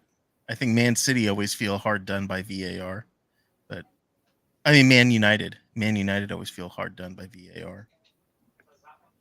Yeah, and then we've got who else we've got? Apart from that one, we then also talked about the pre-season fixtures, the 6 pre-season fixtures, and we're saying that we think that this is it. We're not going to add any more dates to this. We go back to pre-season the beginning of July. We start the season on the 16th, 17th of August, and this is probably what it's going to be. We're not going to see anything more added to it, and it makes sense to have a better pre-season this season than last season. So we've got that. We also discussed at the time when I did the show, Chris Davis was the favourite to become the Birmingham manager. During the show, it's come out that Chris Davis has become the Birmingham manager, or has left and has been offered the role, and has left Tottenham. And we did also have in here Tottenham's AGM, because that also occurred today. But I'm still looking at Shitter, and I'm not finding any information that's been leaked at all. So today, I fear by the time we finish the show, gentlemen, we won't know anything that's come out from the AGM, because I've not heard nothing, and I keep looking and I'm not seeing anything at all. So I did have that as a talking point, but no information has come out from that. Is there any news that you were hoping would come out of that? It's not so much that. I just wanted to hear what they've got to say this time around. I mean, Adrian summed it up perfectly. And I'll let you sum it up again, Adrian. The AGM is just... It's just a PR exercise, isn't it, really? So, like, we'll have to read between the lines whatever comes out, what's said. You know, what would you expect? It's not going to be... If there's going to be a Q&A at the AGM, then they're going to be user-friendly questions, aren't they? So, yeah. So, but we can maybe read between the lines on the direction of the club, blah, blah, blah, what in between the, the spin. Yeah. So, I mean, at the end of the day, it's going to be Levy and the board. It depends on the AGM. It's going to be who does the talking, but whether it's Levy or the board, what tends to happen, Alan, in my opinion, is that the questions that are put towards them by people that they seem to be pre-prepared, and they pick the people that are going to ask them the questions. So they're fully. It's not as if you can catch them on the hop and they're going They're able to give an answer. Now I'm not saying that they're not silly people, because they're not. They're probably very clever people, but they're able to give an answer straight away to the questions that are being raised to them. So like Tequila says down here at the bottom, and this is what I said in my opinion. Yeah, it's all staged, but it's what you can then find out from all the staging that goes on. But it would have been nice to hear, if anything, we started hearing what's coming out of it already. But obviously, by the time we finish the show, we wouldn't have heard what's happened on the AGM. But we had that, and then we also talked about linked players, both linked players that are coming into the club, linked players that are going out from the club, and there are many, many, many players that we're linked with. Too many to mention. What I will say is thank you to everyone in the chat for commenting on that. We've got Ricky Osvaldo here. Love the name. Brilliant name. Excellent name. It says and out. So Ricky Osvaldo is and out. Tequila is saying it's like watching a panto and Levy is the panto villain. But I wanted to thank everybody that's joined us today and everyone for their comments that they've made in the chat. I've tried to read every single one out whilst maintaining my panel as well, who have been very, very well behaved for me today. I wonder why. I wonder why. Some people are troublemakers and some people are easy to handle. You two have been a dream. So I thank everyone who's joined us in the chat. Please continue commenting whenever we do the shows. We've put the links up for Alan and for Colin already, but Adrian, what I say to people is, for Adrian is a leader or is the owner of a big, massive group on Facebook, and it's there. It's Adrian_Stroker. That's a shitter, but it just says Spurs diehards, Tottenham till I die, and he's on Facebook. He's got what you got. How many people you got there now, Adrian? 13 and a half. Yeah, we're 13.7k. 13.7k, and Adrian every day, as he's a chief operator there, every day Adrian puts news out on Facebook about anyone we're linked with, any Tottenham news, anything at all. He puts it out there. So if you want to see some of the news first, or news that you may not find elsewhere, it's always worth going to his Tottenham diehard page on Facebook.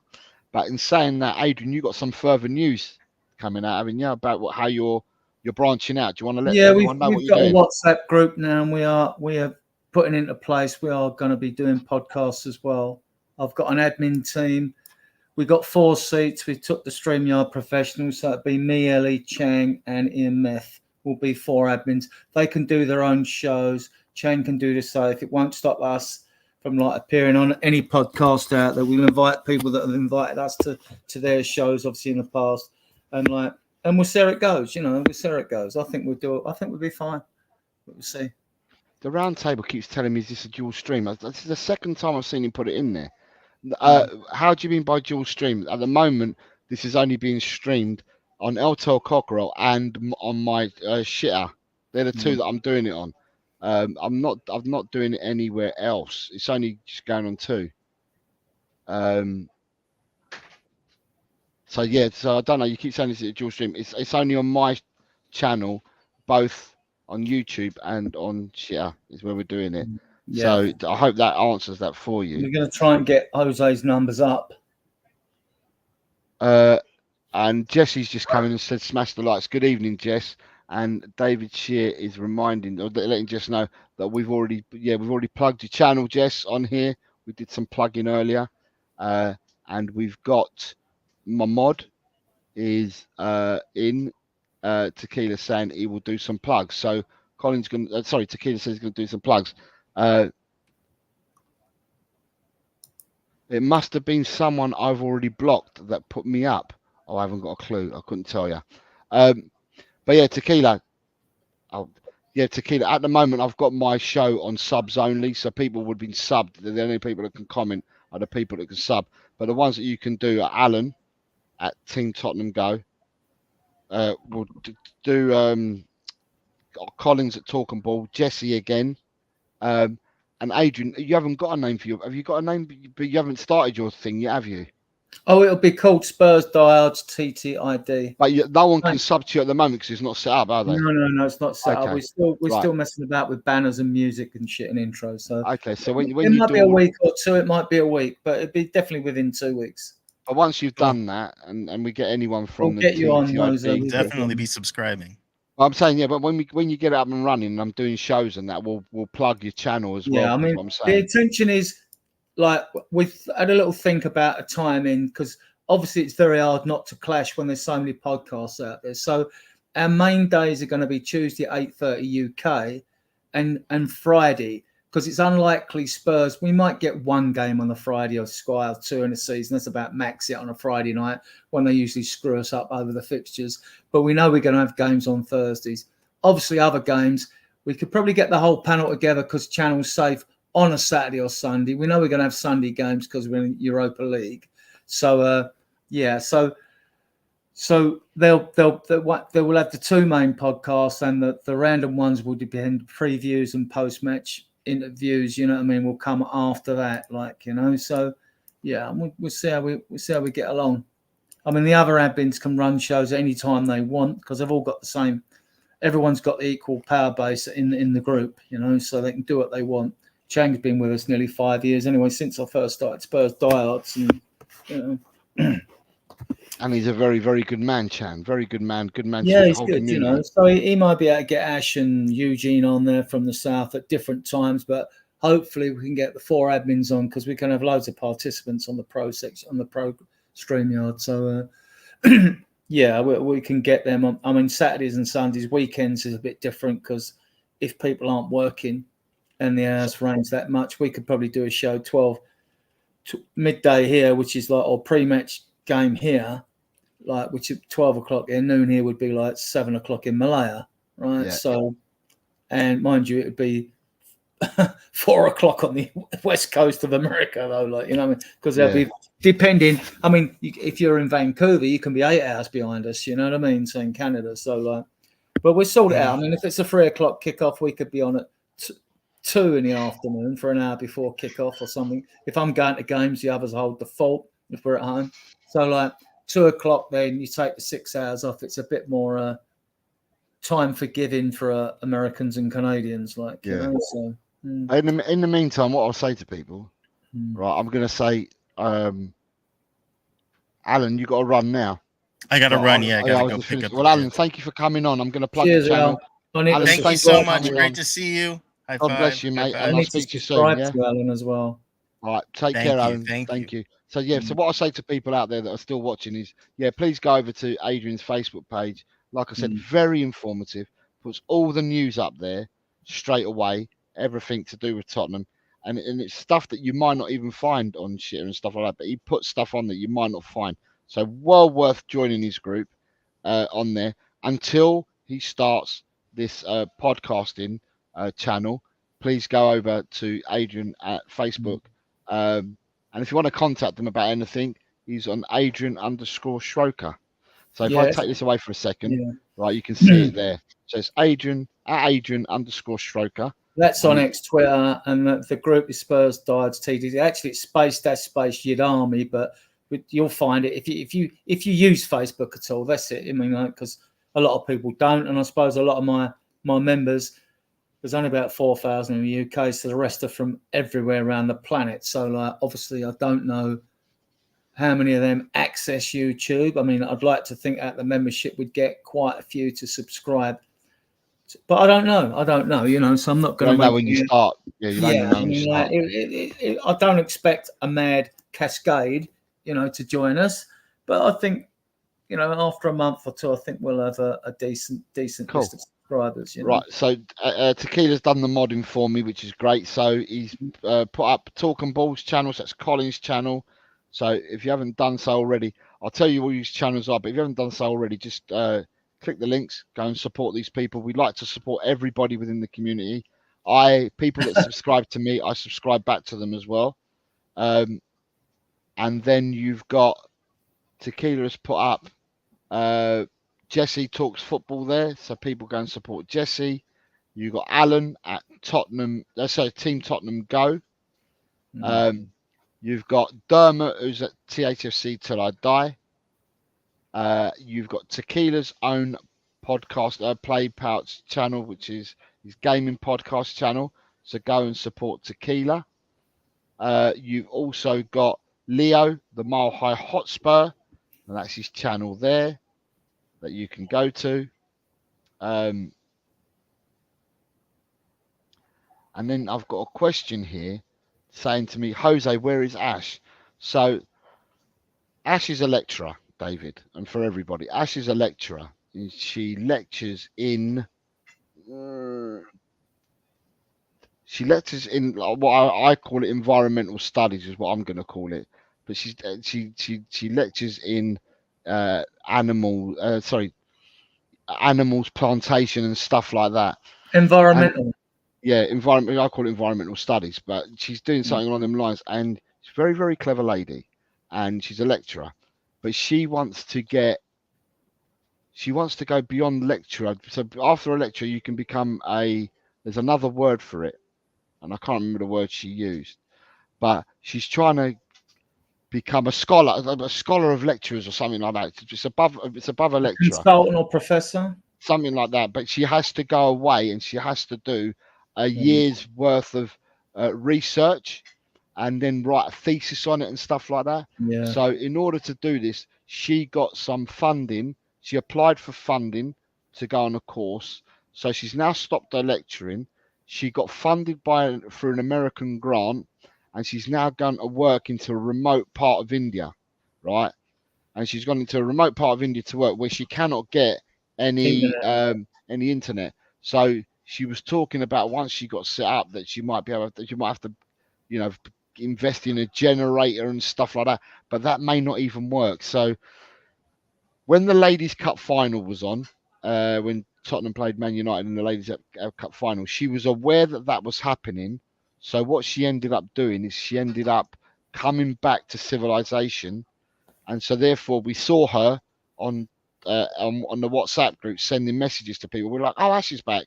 No, she just came back to civilization for that Tottenham Man United game, the ladies' game, and then she went back into the wilderness again. So Ash will be back with us once she's got generators up and running, or once she's finished her studies. There'll always be a place for Ash in the community. She's a lovely lady. There'll always be a place for her, but that's where she is, David. And then we have got, and I'll just end in the show, but we've got Mr. Dan has come in and said, "Evening all." Good evening, Dan. I hope you're well, sir, and I hope you're rested. You haven't been beaten up by the missus, because the last show I watched you said that you were going to get lynched by the wife. So I'm hoping that you're cool and that everything's okay, and you didn't get the beating that you anticipated that you might get. And then we got We Talk Football said, "Hi Jose, question: Does Big Ange and his tactics a bit concerning that the other Premiership managers might have found him out?" Do you want to take this while I quickly? Yeah, no, not at all. To the Hotspur Hood, black eye lull. So you've got a black eye, is what he's saying. Sorry, the question is from We Talk Football. No. The reason is, I'm a positive person, so you can take this one way or the other. You could make a case for both. But the reason I said it, look, all right, teams know the way we play, but we know the way they play. We know the way Villa set up. We know the way Man United set up. We know the way Liverpool set up. We know the way Arsenal set up. We know the teams that press, that play a high press, those that play a mid block or a low block. And we have to we've struggled to devise ways to break down low block teams. But we know we have to do that to win the games. And the same with us. Now, it might work for them against us, that they'll get us sussed out and we will lose games, as we're going to lose games every season, every way. But you've still got to beat our system. And as we've got a bit more quality than other teams out there, which is why we finished fifth and teams have finished below us, it depends how you want to look at it, really. I don't think people say it's been found out. They said like 2 centre halves on the halfway line, but you don't. When I'm at the ground, you don't see that at the game all the time. We do have to defend and drop back at times anyway. How many goals? If we're that suspect, how many goals have we actually conceded on breakaway goals? It's less than 10. So it, we have. I think we got bigger concerns with form and stringing together a cohesive unit rather than a disjointed team that we've got at the moment. We're only struggling to sort of find a bit better form towards the end of the season. I'm not bothered about this. We're going to be strengthened. So, so I don't think tactically. Other teams have to beat your tactics and you have to beat theirs. That's what it boils down to. And we've been pretty good because we got fifth without a world-class striker. So if he's been sussed out, Mate, well, of course, the better teams have given us problems, you know, but more problems, and some of the lesser teams have given us problems as well. But there's games we've lost we should have won, and there's games of one we should have lost. But that's football, guys. I'm not bothered if someone sussed us out. I really don't, because you've got to impose your philosophy and your tactics on the other team. If the players don't do it, that's when you've got a problem. I think we've got more things to work. I don't think the tactical things is that a bigger problem. I think set pieces, attacking set pieces, defending set pieces, lots of issues, you know, energy in midfield, like defending in midfield, defending from the front. I think we've got more issues to worry about than tactics personally. But that's my opinion for what it's worth. You know what I mean? You're on mute, Jose. So thank you very much for answering that question. I've got the family cooking dinner right beside me, so I've got to shoot in a second. But thank you. Can I just say thank you to everyone that's tuned in today? As I said, because I was leaving earlier, and now I'm going to have to repeat what I said, but thank you to everyone in the chat. We've tried to read out every single comment. It's becoming harder and harder. Where we can, we'll do it. So please don't think we're ignoring you, because we tried to read out every comment. I think we've done that today.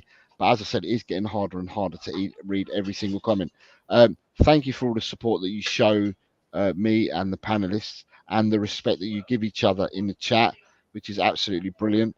I want to thank, Ellie's no longer here, but I want to thank Ellie for both the show that she did earlier and for coming on just now. I thank Colin, because he's had to come on just before he's gone to work, so he's come on briefly. I thank Alan for coming on as well. Yeah. Adrian for doing 2 shows today again. He did 2 yesterday on this channel, and he's done two again today. No doubt, if Ellie decides that she wants to do another show tomorrow morning, no doubt she'll give you a shout again, Adrian. And who knows, probably.